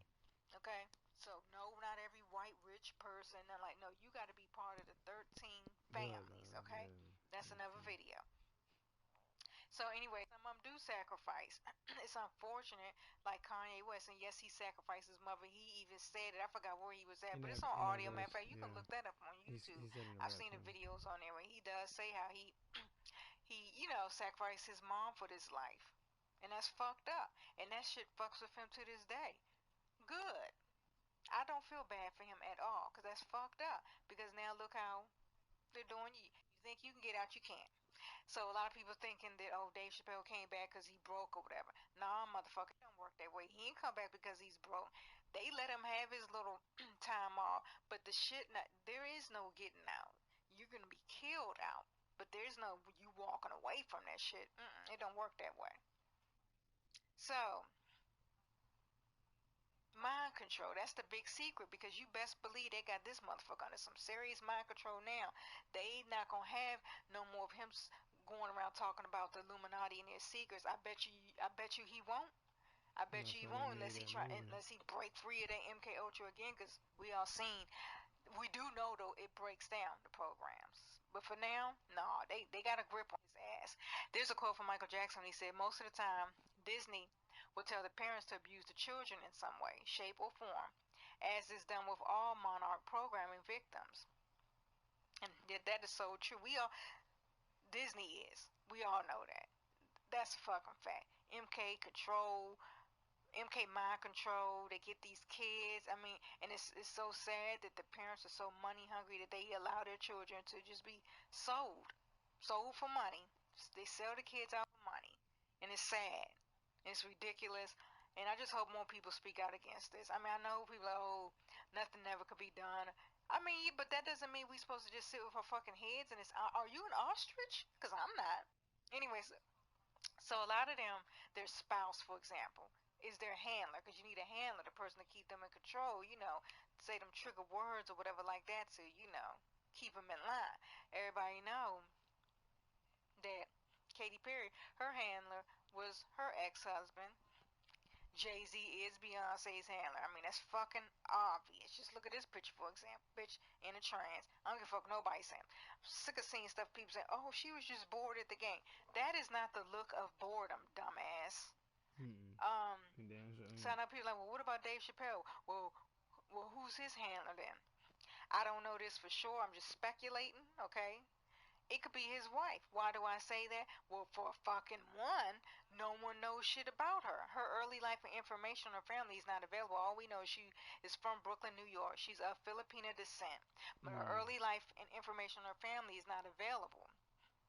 Even Chappelle, who's been married to her for 15 years, has never spoken about how he met his wife. Yeah. Okay? Look at this picture, for instance, his face. She looks completely normal, her face, but then look at his eyes. Again, I don't know. I'm speculating, but hey. Nah, you speaking that real. I just find that rather odd that no one knows anything about her, and he's never spoken about how he met his wife that he's been married to for 15 years. Just saying. So they do go through a lot of abuse. They really do. I do believe they go through physical abuse. Clearly, they go through the MK Ultra, and it's just. If y'all want a video on that, comment below, and I'll put one together to really go in deep to it. It's a CIA program, okay, for starters. So that should tell you something right there. Yeah. But yeah, there's so many signs.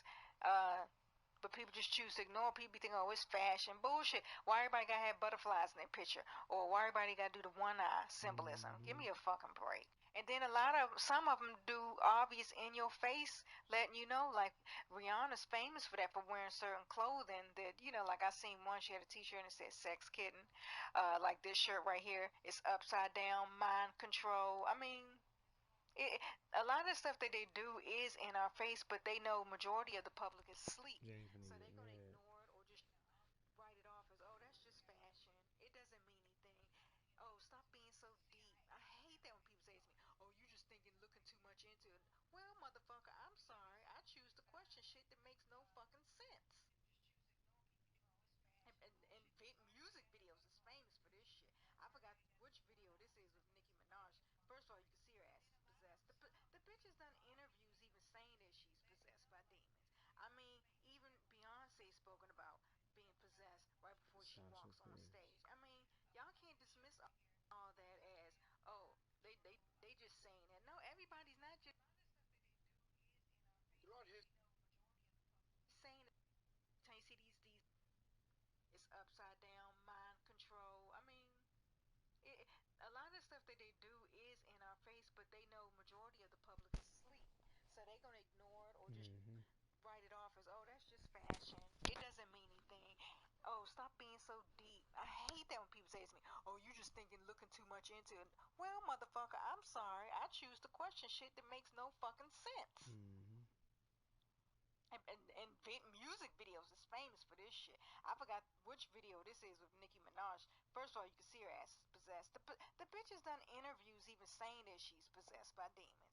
I mean, even Beyonce spoken about being possessed right before she walks on stage. I mean, y'all can't dismiss all that as, oh, they just saying that. No, everybody's not just saying the same damn thing. Look it on here. I circle for y'all. I bet a lot of people did not see this on the wall of this particular video. they see the one eye, and then the one eye in the triangle, and then up here it says they are us. Who the fuck you think the they is that she's talking about?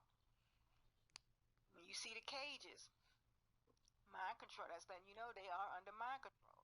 You see the cat. Every time you see these like feline, their behavior and the clothing, that's that cat. That's that sex kitten mind control. Because when it's triggered, then they act all sexy and stuff. Y'all see how hoe-ish Beyonce is in her videos and shit. Come the fuck on. And for her husband to allow that, why you think? Motherfucker don't give no shits about her. Please, he don't. He is her handler. Point blank, period. And her sister's husband, I think, is her handler. So don't get none of that twisted. So anyway, Dave Chappelle came back. One of the very first things people talking about, because you know he look all buff and stuff and worked out and shit like that. So first people gonna be like, oh, he's cloned. He was cloned. That don't look like him. First off, when you age, you know you can hold on to weight a little more, and clearly he chose to turn his fat into muscle. I'm just saying, but to say he's cloned, that's bullshit. If you think he's cloned, you need to do some more research on how the cloning process actually is done, okay? You can't get a full grown ass person within 10 years. No. I think he looked more like JoJo from Jodeci. You know, the KC JoJo, them two. But I think that's who the fuck he looked like. Yep, that's JoJo on the right, and that's Dave Chappelle on the left. That's who the fuck he looked like. His long lost twin. But clone, he is not. So anyway, another sign that you could tell that they're under MK control, their eyes. Look at the eyes, like they all have that. Their eyes look just Damn Kanye soulless, like West, black, like there's no life in it. It's Steve hard to Harvey. explain, but if you look, you can look at the eyes to see what the hell I'm talking about. Like That's there's no true. life in it. Like they are in a fucking trance, which they are. It's like they see you, and I know you're like, well, okay, well, then why they even agree to this? For example, like why did Chappelle even come back? Why didn't he stay gone? Well, it's not always that easy. Some of them really do it for the money and the fame. They don't give a fuck. They know they sold their souls. They just want that money and the fame. It is what it is. That's what matters to them. That's their God. I do have a spoiler alert. If you haven't seen Fate and Furious 8, I suggest you just fast forward a little bit because it's a spoiler alert, okay? So I don't want to ruin the movie for you if you want to see it. A lot of time, well, not a lot of time. Most of these people, they do that because I know everybody like, oh, well, he was speaking so much against, the Illuminati and all that, which is true. But some of them end up doing the very thing that they once spoke out against. They do what they Oh, really, it I'ma goes always against speak out everything that they against it. I stood ain't doing that for, shit. and Fuck they that. hate it. Don't think they loving it. No, they hate it. But the reason why they're doing it is for family, to protect their family. That's why they're doing it. They want to protect their family. Because yes, I believe he was threatened. hmm I believe he was threatened. And you know damn well Kanye cares about his family too. Even though I think he care about him now, I, it's still fucked up what he did with his mom. I cannot excuse any of that. But anyway, like I said, when it comes to children and stuff like that, they will do things to protect their family. And I ain't talking about no Kim Kardashian, because this bitch is part of it too. I gives no fucks, and I shed no tears for the grown ass people. I feel sorry for the children. Yeah. And I have another spoiler alert because this next reference is to the movie Get Out. Because I know a lot of people, you look at Dave Chappelle now, and it's like something not right, something's off. The eyes is the dead giveaway. What the fuck? The problem is he's gone. They To got that. his ass. He is in that sunken place. Like that MK mind control. Like they got him. He's so deep into hypno. He is not himself. He's not. Matter of fact, if you even heard some of his newest stand up, motherfucker, it just don't. It's not the same. But they got his ass. That character on that movie, that dude, man, I swear, I'm like, man, that look. When I remember when I first saw him, I was like, man, why he look like Dave Chappelle? That's who the fuck he look like. I'm like, damn, did they base this off of him? Yep. They got his ass. They He cannot did. get out. Even if he want to get out, he cannot get out. It's like he's in there and he can, see what's going on, but he can't get out. It's like I know he want to say stuff and tell everybody, you know what's going on, but he can't because they got a grip on his ass. They're not letting him out. And that's why if you ever notice, they're not themselves. They start acting, doing things, it's just not themselves. But again, remember what I said, it's them eyes. Look at their eyes, their behavior. It ain't themselves. It's not. They are another person. They got them. They cannot get out. Now, see what Dave Chappelle about doing? The humiliation. Because, oh, yeah, that's part of, all this shit. It's not just that whole humiliation. They got to go through that, too. Like with Kanye, for example. Y'all really think, oh, he really want to go meet with some Donald Trump? That was the fakest ass meeting ever. Did you see? Did you pay attention to his fucking face? And did you also notice that he had blonde hair, which is another damn sign that, oh yeah, they got his ass. So this Dave Chappelle that we all knew, you ain't seen his ass no more. The motherfucker back, and you might think, oh, everybody's happy and clapping, and all is good and shit now. All ain't good. Well, maybe it's good to them because again, these elitists, the Illuminati, all these entertainers and stuff, um, they're products. Okay, that's what they look at them as. Like, they're products. And you best believe they hunt them. They hunt them, and I do believe Dave Chappelle just let them finally catch him. He got tired of running, and he let them catch his ass. So if you think that that's not what they do, I did a video even on that when about it was exposed about the children or teenagers, and they let them loose or whatever in woods, and then they're hunted and raped and all types of stuff. That shit's real. That's why if you haven't seen the movie Get Out, you need to see it. Trust me and believe. You will totally get it and understand this video right here even more, because that blew my mind. I'm like, wow, these motherfuckers is really just letting us know shit, and just because the time is running out. Know that. So remember, the same motherfuckers who was against you speaking out, uh, exposing the secrets, because remember that? Look at the picture on the left. Motherfucker was so against. You can tell he's against that. And then when your ass come back and you playing the game again, they your new best friend. They your new best friend. So don't be fooled by the smiles and shit. Always pay attention to their fucking eyes. Pay attention to their demeanor. Demeanor. I'm sorry, not just demeanor. Their demeanor. All of that. Eyes don't lie. Face expressions don't lie. Anybody could try and put on a fake ass smile, but they not happy. A smile don't mean you're happy. Okay? It don't. Just like when he wore that camouflage, when he did that stand up on the left, yeah, when he was more so free, now they got his ass. You see the color of his uniform change on the right? Remember the black and gray. Remember that shit. Because if you don't know what I mean, go look up what McDonald's new uniforms look like. What they're gonna have them wear. It's like a gray and black. What you think they setting you up for? What you think that to me that uniform is? Yeah, you a slave. They got you as you ain't free no more. That green one over there, yeah, you was free. Now this one on the right, you ain't free no more. And if you ever notice how they all wear them, your window and sip his whiskey like he was expecting you to come strolling up the sidewalk. Don't say nothing about me telling you that. I won't. He'll be fine once he sees you. Ever since. They don't have no soul. They're gone. That person you once knew is no longer there. They're gone. And if you think this Illuminati shit's not real, it's real.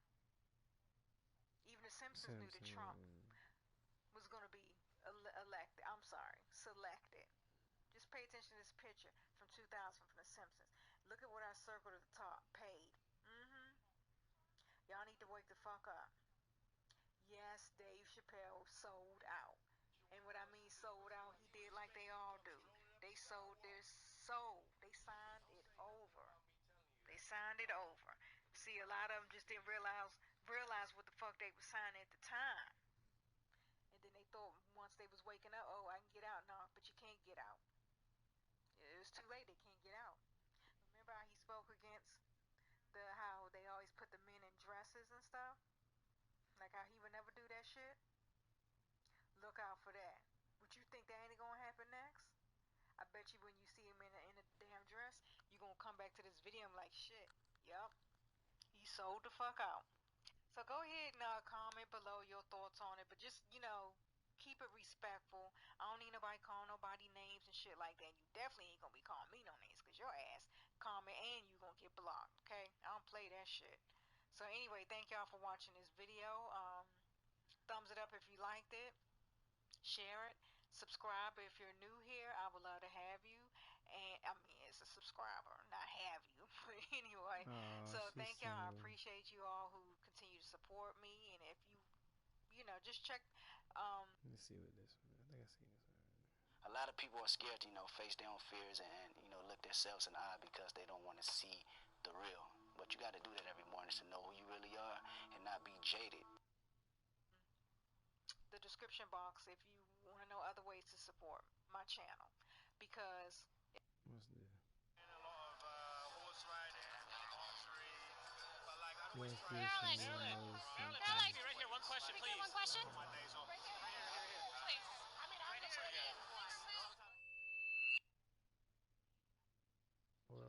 This sort of thing is the kind of thing I think that we should have been paying a lot more attention to in years earlier.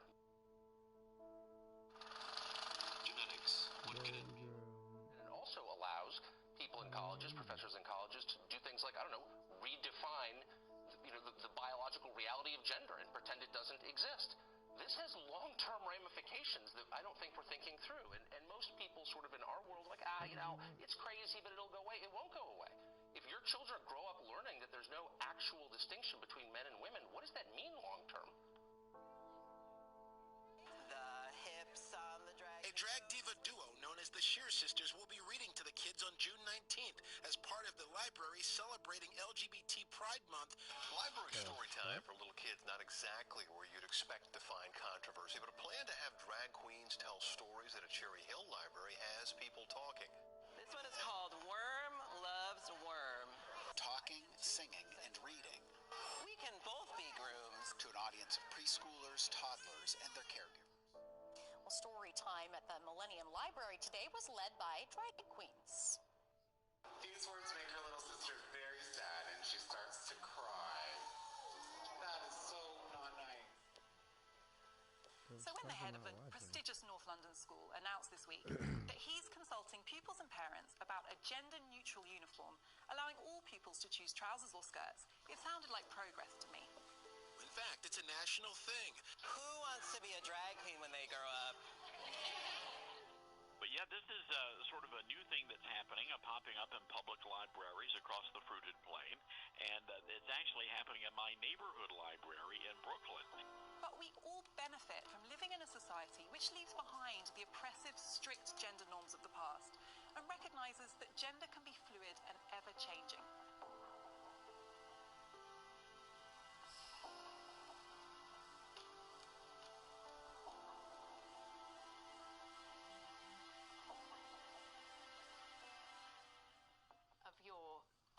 Argument is that we should all be a bit relaxed about gender and accept that now in this day and age your identified gender does not necessarily match your physical characteristics. Because again, this is all for the sake of inclusivity and diversity. Sure. This. And so I asked, I said, well, what about ministers? Would you allow a minister to come in and read a Bible story for Storybook Hour? And they said no, they would not do that. Sometimes it just seems things are a little out of balance on these, doesn't it? Macho men under attack at college campuses across the country, now encouraging men to be less manly with courses to fight toxic masculinity. The fuck?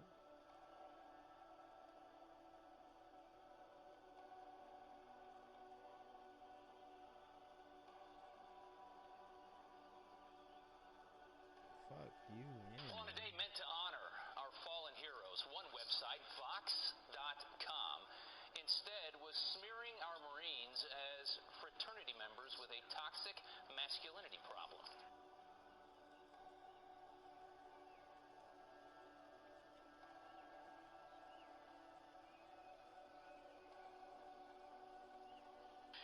friend Matt Walsh wrote on Twitter, "Call me crazy, but I'm pretty sure the Marine Corps is supposed to be both masculine and toxic. But these are the kind of people who want our Marines to prance around into battle wearing high heels and camo rompers."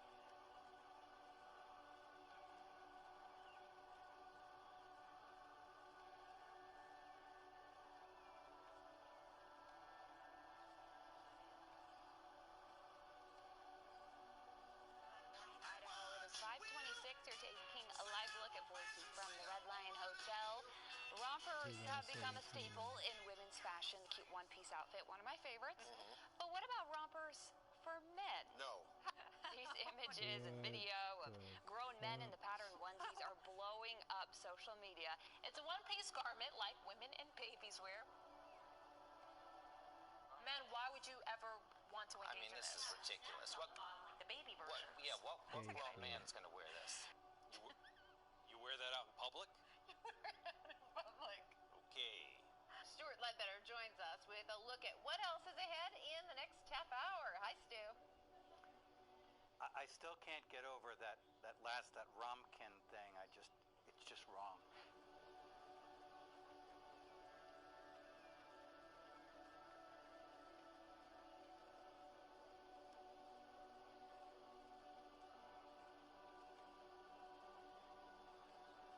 I got a friend with a daughter at an American university, a daughter who's rooming with another woman who has and that is completely understood. That is fine. And he, as a father, finds that a bit strange, but this is where we are. This story's gone viral. Vinny, 23 years of age, has already spent tens of thousands of dollars. Why? In hopes to transform into a genderless alien. All right. In a society that values youth and beauty, getting cosmetic procedures is nothing new. But there are some who take it to the extreme. Now, our next guest is on a mission to have the perfect physique. Like the man who's known as the human Ken doll. I'm known in the media as the human Ken doll. I've spent $170,000 on 152 cosmetic procedures. I think I look amazing and all. It's always exciting to see what new modifications people have come up with to sort of engineer themselves to look like what society would say would be the typical ideal.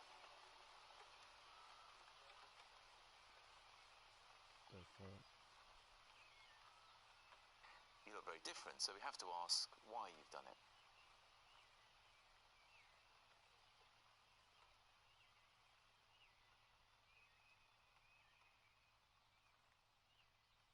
Justin recently met the real life Valerie Lakanova from Russia. Right. And there are a few things that need to be fixed. It is an ongoing process to look good. And now we live in a very demand society.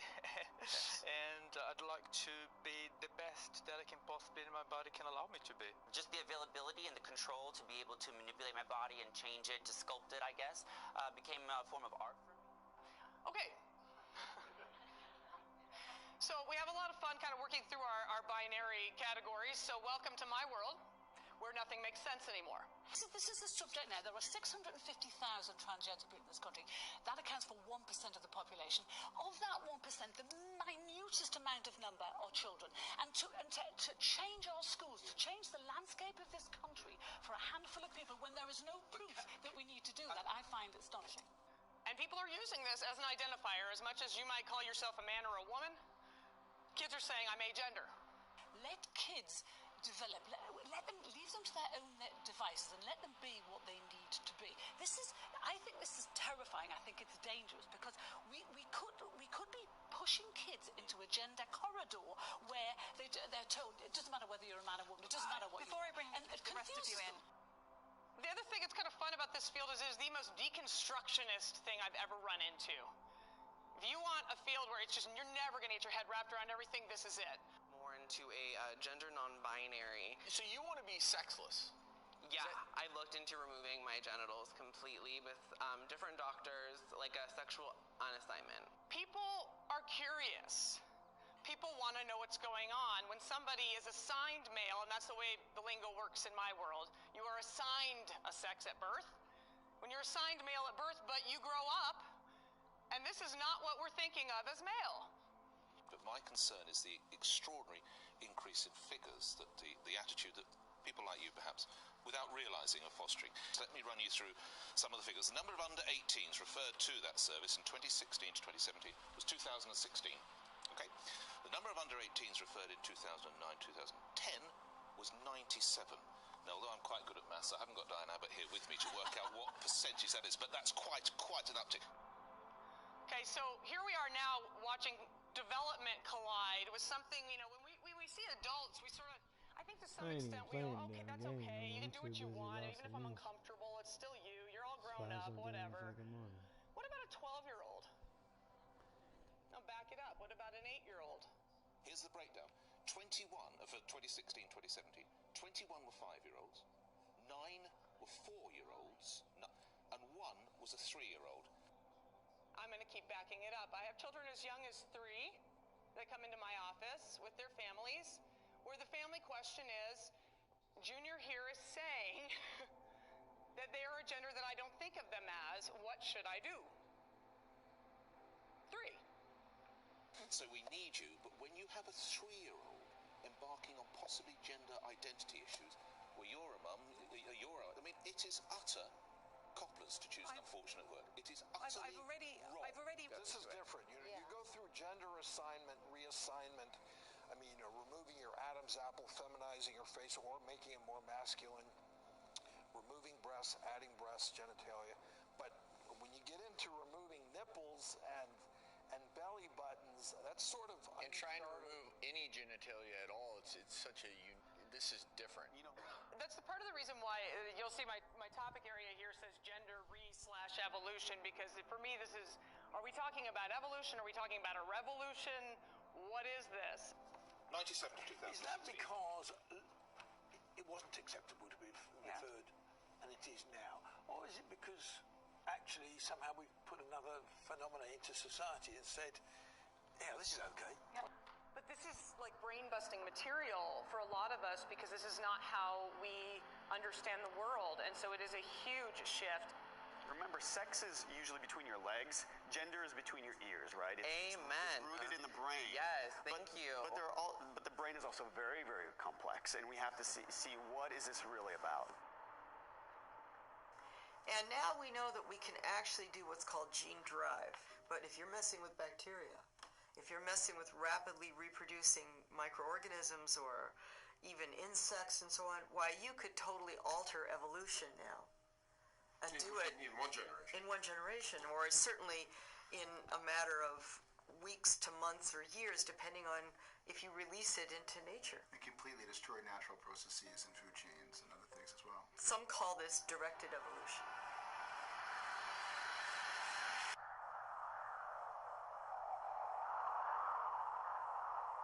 Designer babies. Do you want a boy? You want a girl? Now you can order up. We found more Colorado parents are making that controversial choice. And more doctors are offering it, using technology to guarantee you get the gender you want. Researchers have succeeded in creating 5 new synthetic yeast chromosomes, the fundamental building blocks of all living organisms. Would you choose?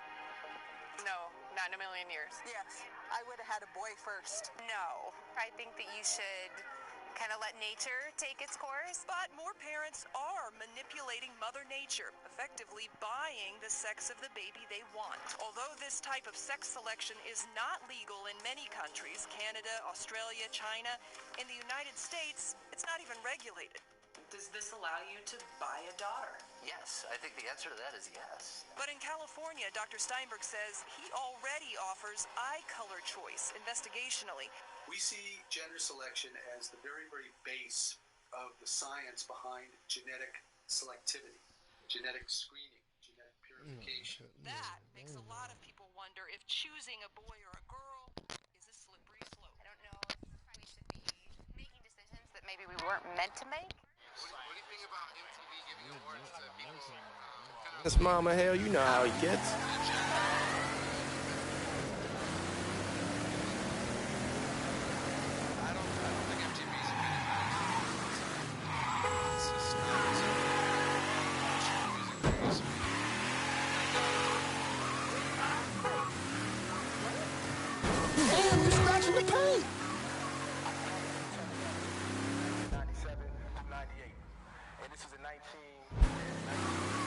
remember Marty and Ron Langford? Sure. They moved up to Empire Bay a year or so after you shipped out. Started selling weed.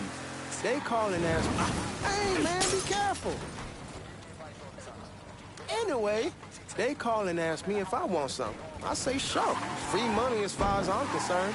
Anyhow, a month back, Marty drops me a line that says they're moving in the... Damn, you scratching the paint.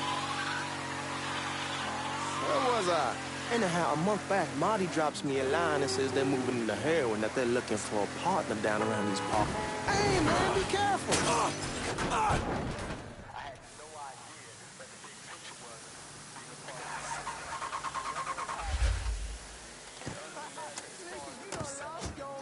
Get back here.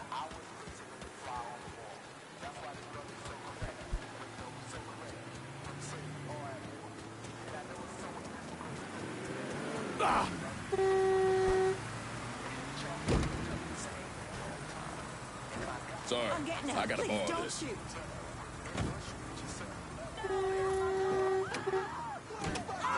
Hair up point, man.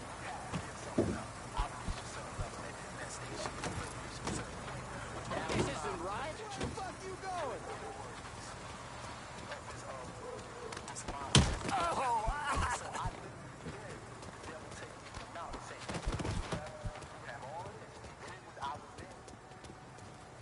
You say the cover of Forbes had a cheat death. I'm right. He dumb. I guess he can't find his keys. Where the fuck you going? We're just kind of playing around, but this stuff has consequences long term for sure.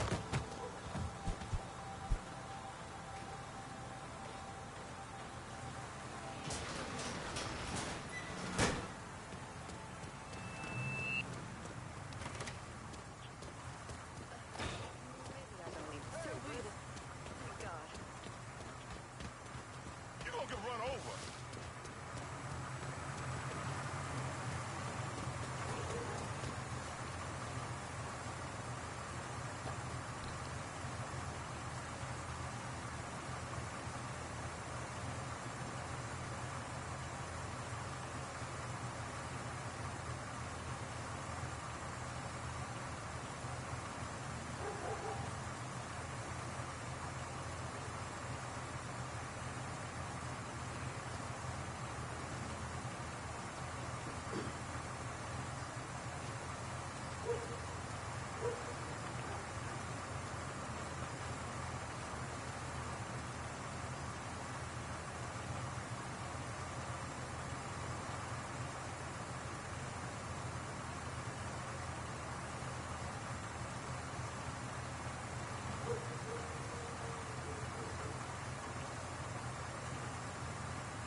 Zavolej záchranu, prosím tě.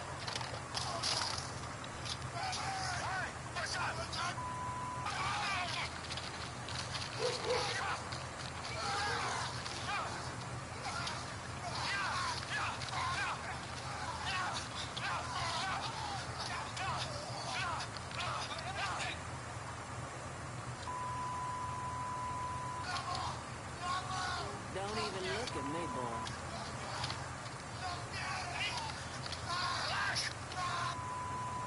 I'm in a rush here.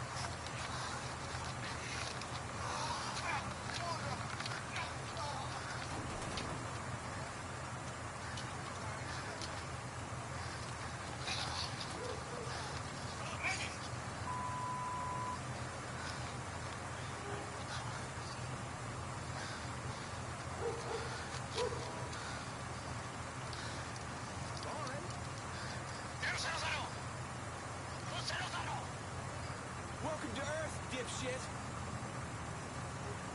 There's been a strange development in last month's deadly shooting in Kalamazoo, Michigan. Police say the man charged in the rampage told investigators he was being controlled by his Uber app. See, this is bizarre. He multiple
bizarre story out of Appleton this morning. An 18-year-old man is behind bars, accused of attacking drivers on Highway 441 while naked.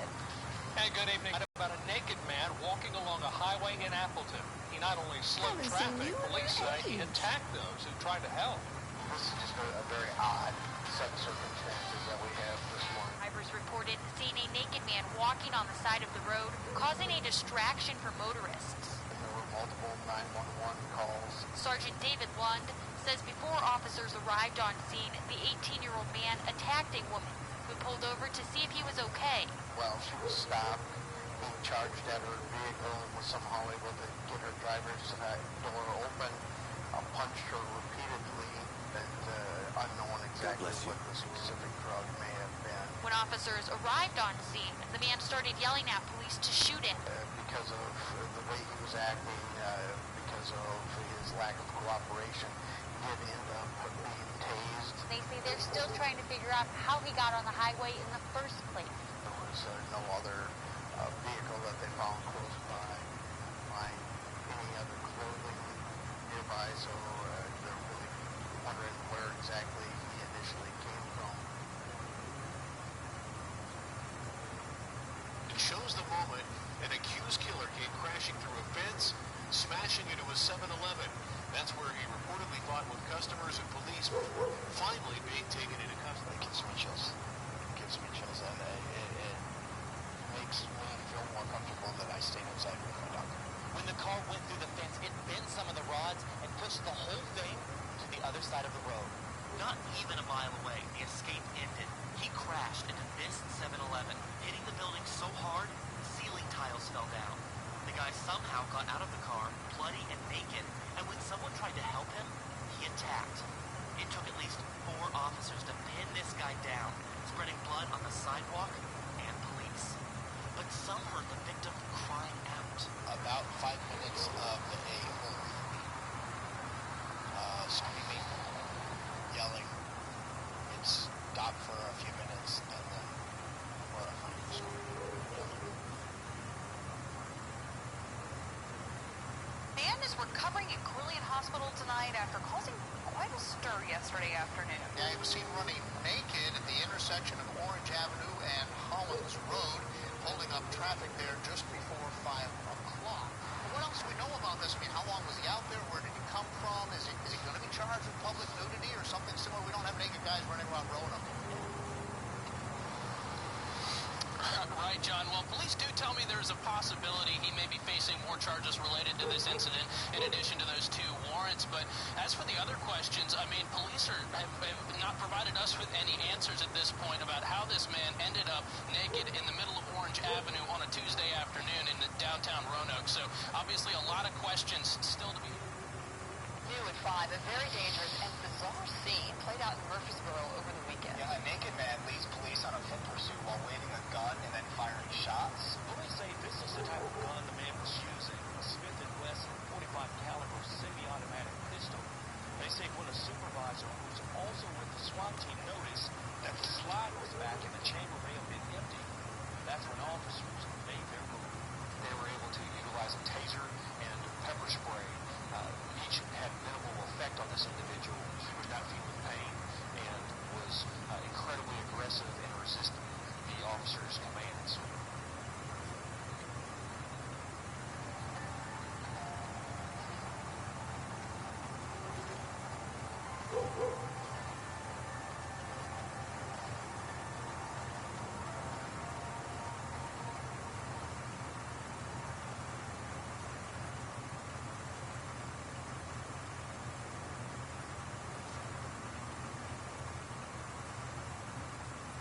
This former UC San Diego student was murdered. His own father accused of killing him because he was gay.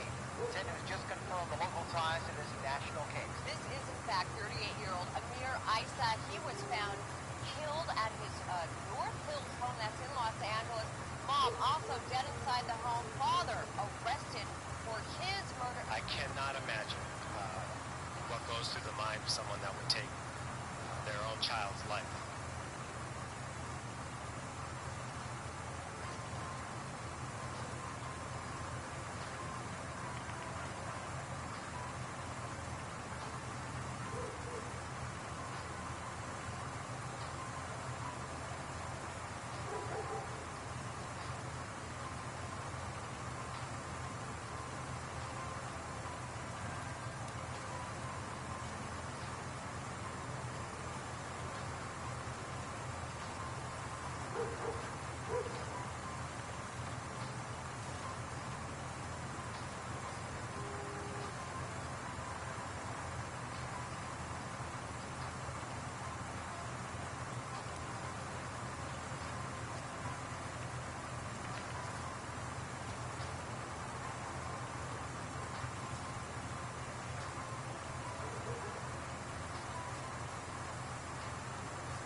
just 2 days ago.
This satanic plot was launched back in the 1760s when it first came into existence under the name of the Illuminati. This Illuminati was organized by one Adam Weishaupt, born a Jew, who was converted to Catholicism and became a Catholic priest, and then, at the behest of the then newly organized House of Rothschild, defected and organized the Illuminati. Naturally, the Rothschilds financed that operation. And every war since then, beginning with the French Revolution, has been promoted by the Illuminati, operating under various names and guises. I say under various names and guises because after the Illuminati was exposed and became too notorious, Weishaupt and his co-conspirators began to operate under various other names. In the United States, immediately after World War I, they set up what they called the Council on Foreign Relations, commonly referred to as the CFR. And this CFR is actually the Illuminati in the United States. And its hierarchy, the masterminds in control of the CFR, to a very great extent, are the descendants of the original Illuminati conspirators. But, to conceal that fact, most of them changed their original family names to American-sounding names. For example, the true name of the Dillons, Clarence and Douglas Dillon, once Secretary of the U.S. Treasury Department, is Lepowski. I'll come back to all this later. There is a similar establishment of the Illuminati in England, operating under the name of the British Institute of International Affairs. There are similar secret Illuminati organizations in France, Germany, and other nations, operating under different names. And all these organizations, including the CFR, continuously set up numerous subsidiary or front organizations that are infiltrated into every phase of the various nations' affairs. But at all times, the operations of these organizations were and are masterminded and controlled by the internationalist bankers, who in turn were and are controlled by the Rothschilds. One branch of the Rothschilds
descendants to keep the plot boiling until they hope the conspiracy is achieved.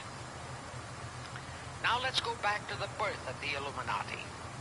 Adam Weishaupt was a Jesuit-trained professor of canon law, teaching in Ingolstadt University when he defected from Christianity to embrace the Luciferian conspiracy.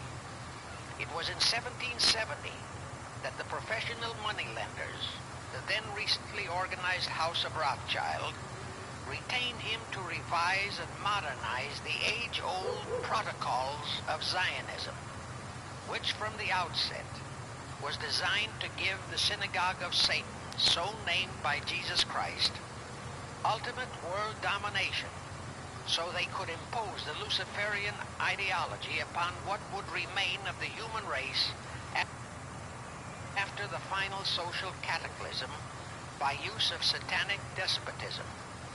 Weishaupt completed his task May 1st, 1776.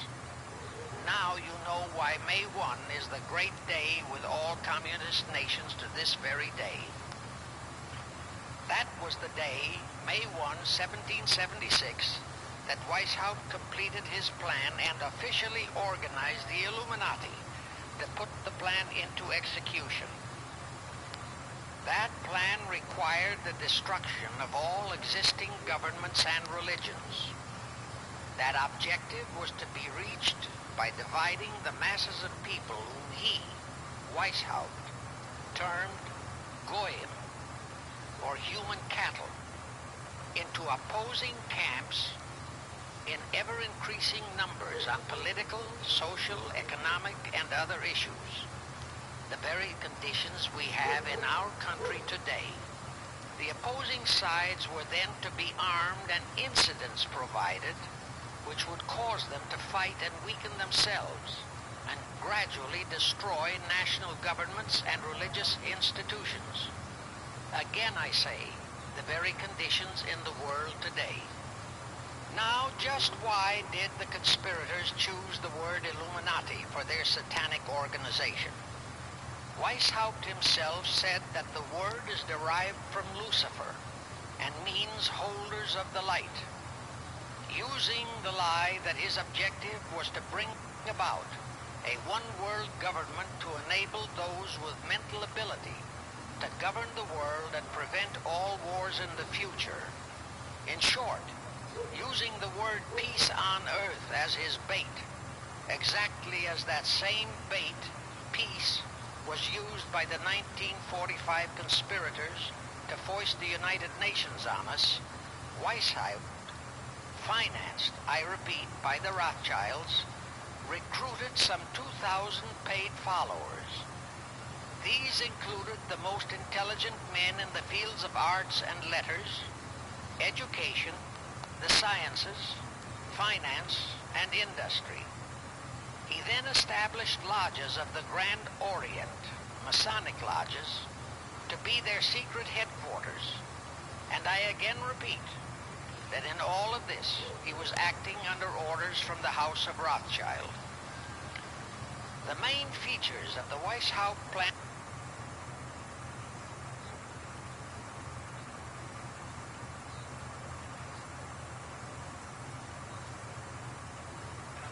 excited to have with us, really the icon of hip-hop and rap, and we're very, very excited to have Prodigy Mobb Deep on with us. He's a Grammy Award-winning rapper and one half of the hip-hop duo Mobb Deep. He recently served a 3-year sentence. Oh, for the evil Second Amendment. That's right. Boy, I tell you, they went after him when he started exposing the Illuminati. And he was recently featured in the 2011 documentary Rhyme and Punishment, a film that documents hip-hop artists who've been incarcerated. He is the great-great-grandson of founder of Morehouse College, and a new book, My Infamous Life, the autobiography of Mobb Deep's Prodigy. I don't know how long we've got it, because we got time zones scrambled, and we're about to go to break. But I've got so many questions for you, sir, and we appreciate you joining us today. Not a problem, Alex, man. I'm a big fan. Well, we're a fan of your work. People constantly ask me, we're going to go to break here in a minute, about Illuminati. They see Jay-Z, all these rappers doing, all these weird Illuminati symbols and things like that. I know folks are going to pause that now and say, I was making those. I'm making those to show people. That's how they do that online. But the point is, you've exposed them. Bottom line, what's your take on that? I mean, to me, it's definitely not a joke, man. It's a lot of real stuff going on out here in this world. Secret societies are real,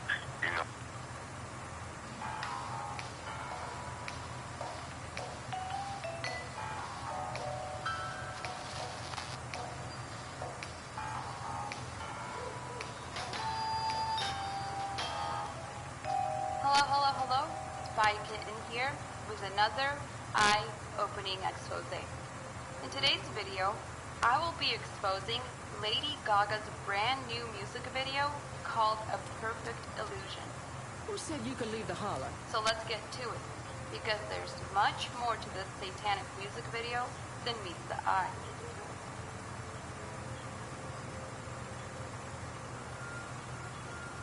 Lady Gaga has been out of the mainstream spotlight, specifically the music scene, for quite some time now. And as many of you know, Lady Gaga has recently gone through her share of struggles within the entertainment industry. So it really should be no surprise that the first song she released in a while is called A Perfect Illusion.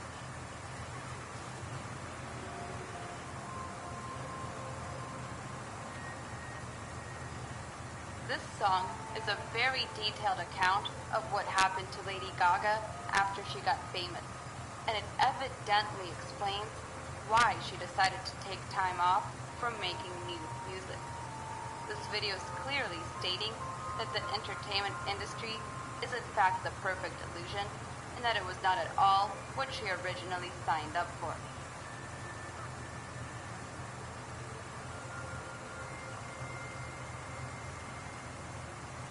As you can clearly see here, the first scene of Lady Gaga's music video begins with her performing in front of thousands of fans, something she's very used to. But immediately after, we see Lady Gaga start speedily driving away from the overwhelming crowd. This undeniably represents Lady Gaga's leave of absence from the Illuminati-controlled music industry. This point is further proven by Lady Gaga's emotional interview at the 2015 Revolution Summit. I have had to make decisions like, why am I unhappy? Okay, Stephanie Gaga, hybrid person, why are you unhappy? Why is it that you want to quit music a couple years ago? It's like, well, I really don't like selling these, fragrances, perfumes. I don't like wasting my time spending days just shaking people's hands and smiling and taking selfies. It feels shallow to my existence. I have a lot more to offer than my image. I don't like being used to make people money. I feel sad when I'm overworked and that I've just become a money-making machine and that my passion and my creativity take a back seat. That makes me unhappy. So what did I do? I started to say, no, I'm not doing that. I don't want to do that. I'm not taking that picture. I'm not going to that event. I'm not standing by that because that's not what I stand for. And slowly but surely, As the video continues, we see Lady Gaga hastily driving away from the evils of the industry and the uncontrollable crowd of fans that constantly swarm her. As she's driving, she ends up lost in a barren land that's void of all life and is completely desolate. The image of the barren land has very occult ties and is frequently used throughout various music videos by the elites. To further understand the symbolism of the barren land or the desert, we must read Luke chapter 11, verse 24. When the unclean spirit is gone out of a man, he walketh through dry places seeking rest, and finding none, he saith, I'll return unto my house whence I came out. And when he cometh, he findeth it swept and garnished. Then goeth he and taketh to him 7 other spirits, more wicked than himself. And they enter in, and dwell there. And the last state of that man is worse than the first. In essence, this describes that only the wicked find their way to the barren land looking for rest.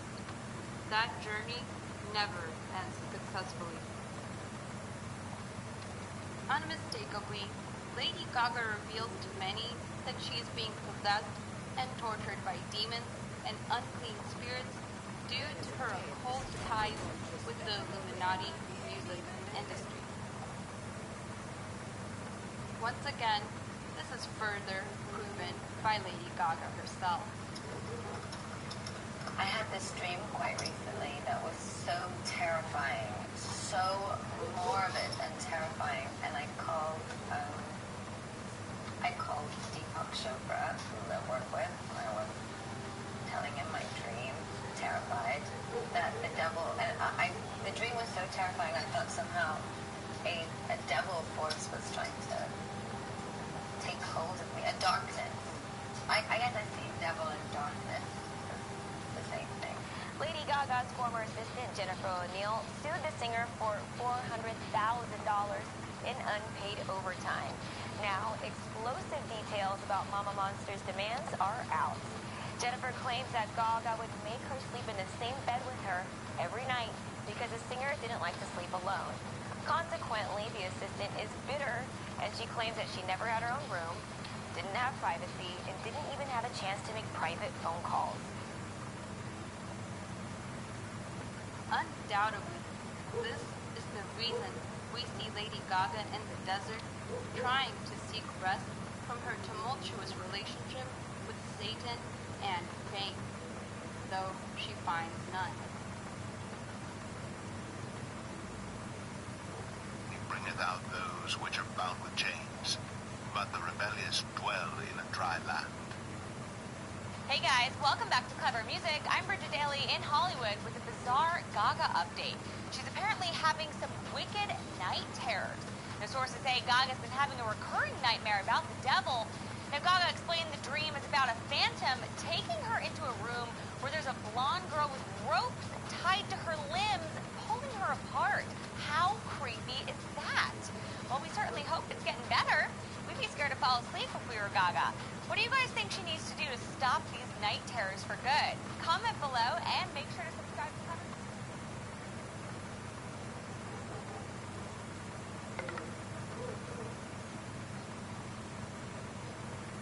Clearly, Lady Gaga is in rebellion against Jesus Christ.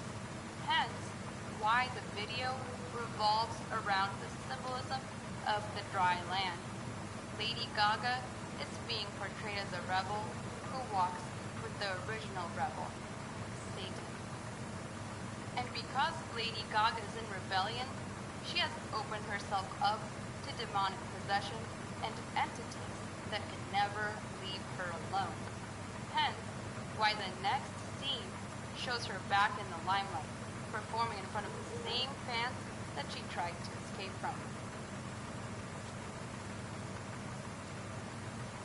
Please do not forget that hatred, or evil, whatever you want to call it, it's intelligent, it's smart, and it's invisible. It's an invisible snake that while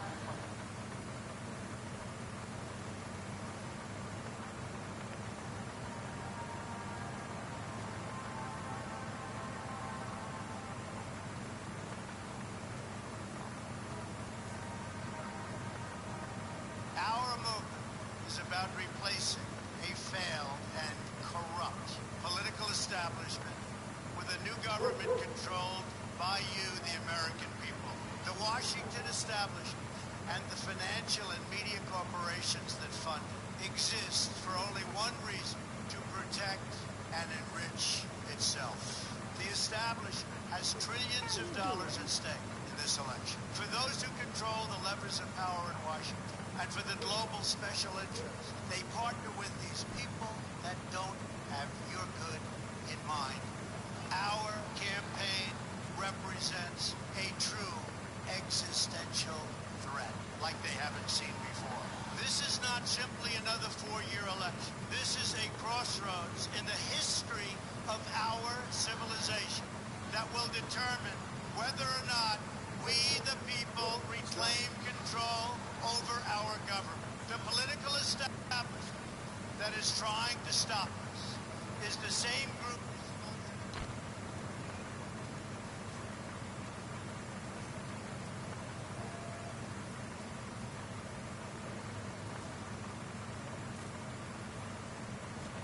Stop.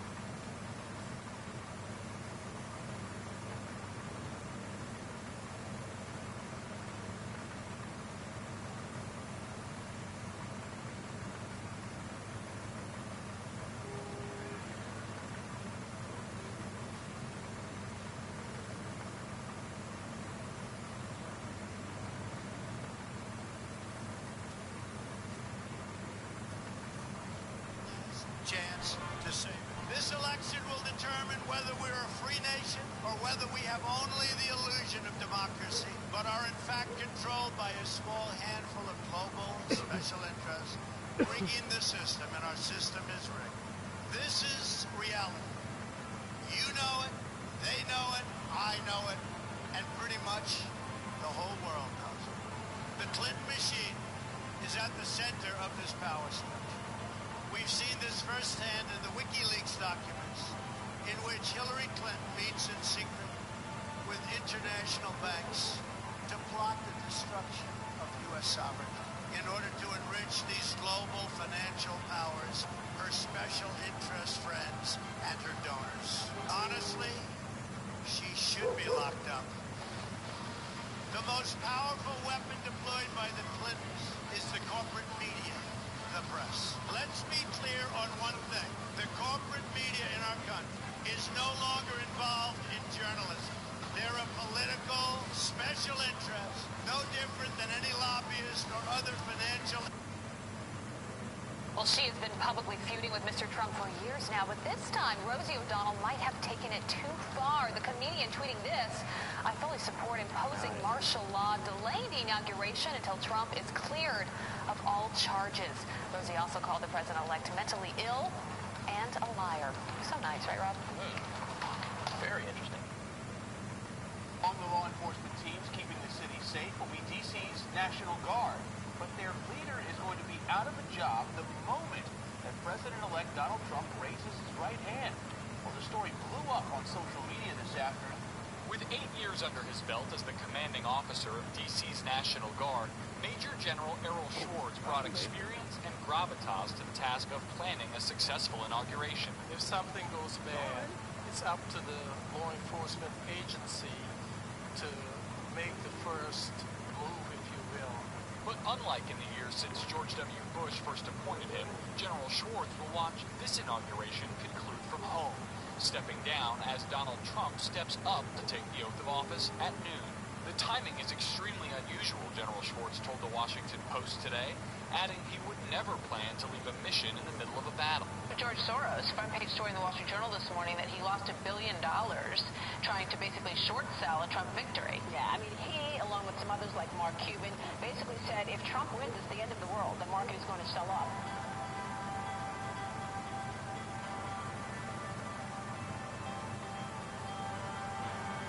Billionaire George Soros' fund manages about $30 billion for Soros and his family, but the progressive leading Soros took nearly $1 billion in losses recently, thanks to the stock market rally spurred by Donald Trump's surprise presidential election.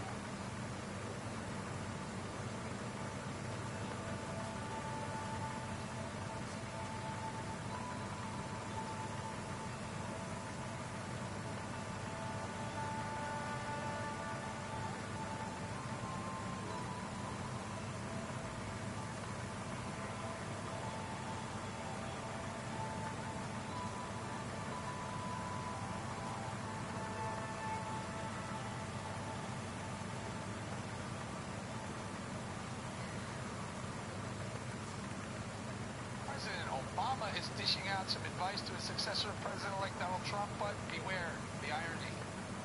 It was only then, after we had exhausted efforts for bipartisan reform, that we took some additional steps on immigration executive actions. So my suggestion to the president-elect is, going through the legislative process is always better, in part because it's harder to undo. Well, advising Mr. Trump to go through the legislative process sounds a little hypocritical, considering you, Mr. President, bypassed Congress by signing more than 200 executive orders using your pen. Hey, Father.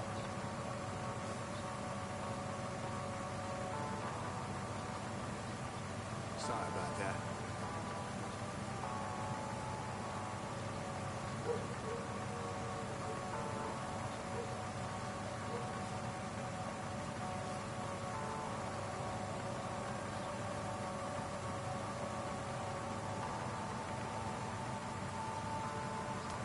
Sorry about that.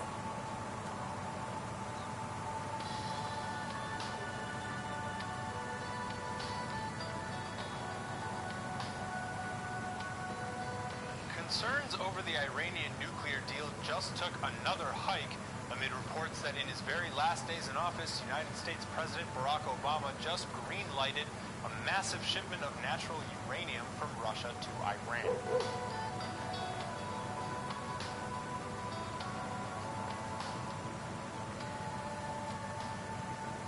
Washington said it's okay for Moscow to send the material in a barter deal to receive reaction coolant from Tehran.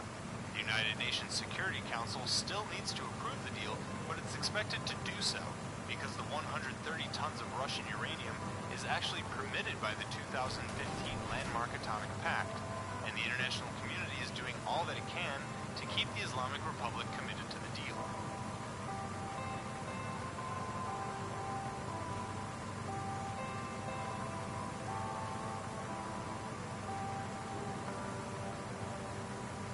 They see the transfer as yet another last-minute jab from the Obama administration at incoming President Donald Trump, who would have likely vetoed this deal.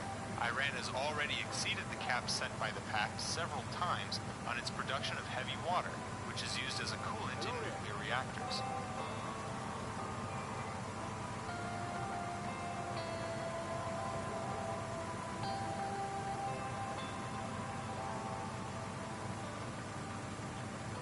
The ongoing production of heavy water is tantamount to Iran blackmailing the Obama administration, because if the violations were made public, Tehran would be accused of formal non-compliance, which could then endanger the fragile pact. Israel's government and others around the world have consistently denounced the nuclear pact as a complete failure.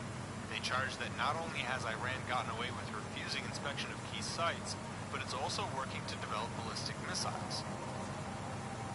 The U.S. Navy says the USS Mahan fired 3 warning shots toward Iranian ships Sunday in the Strait of Hormuz.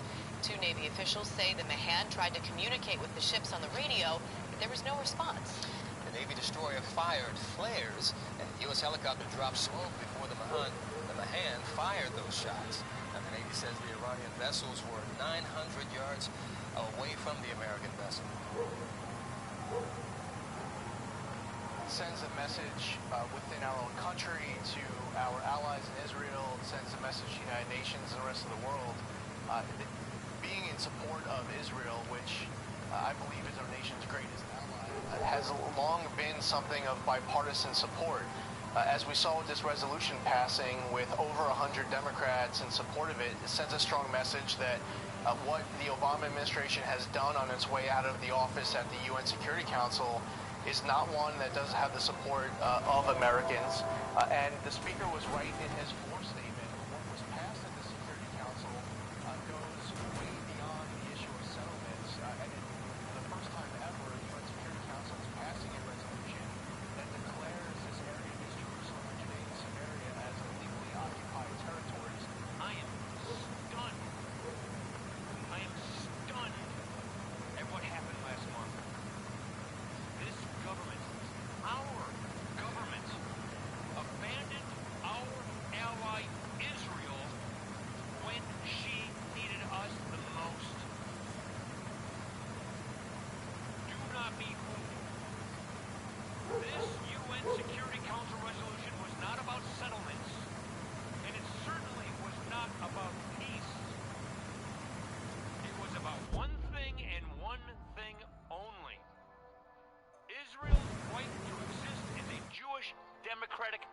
state. These types of one-sided efforts are designed to isolate and delegitimize Israel. They do not advance peace, they make it more elusive.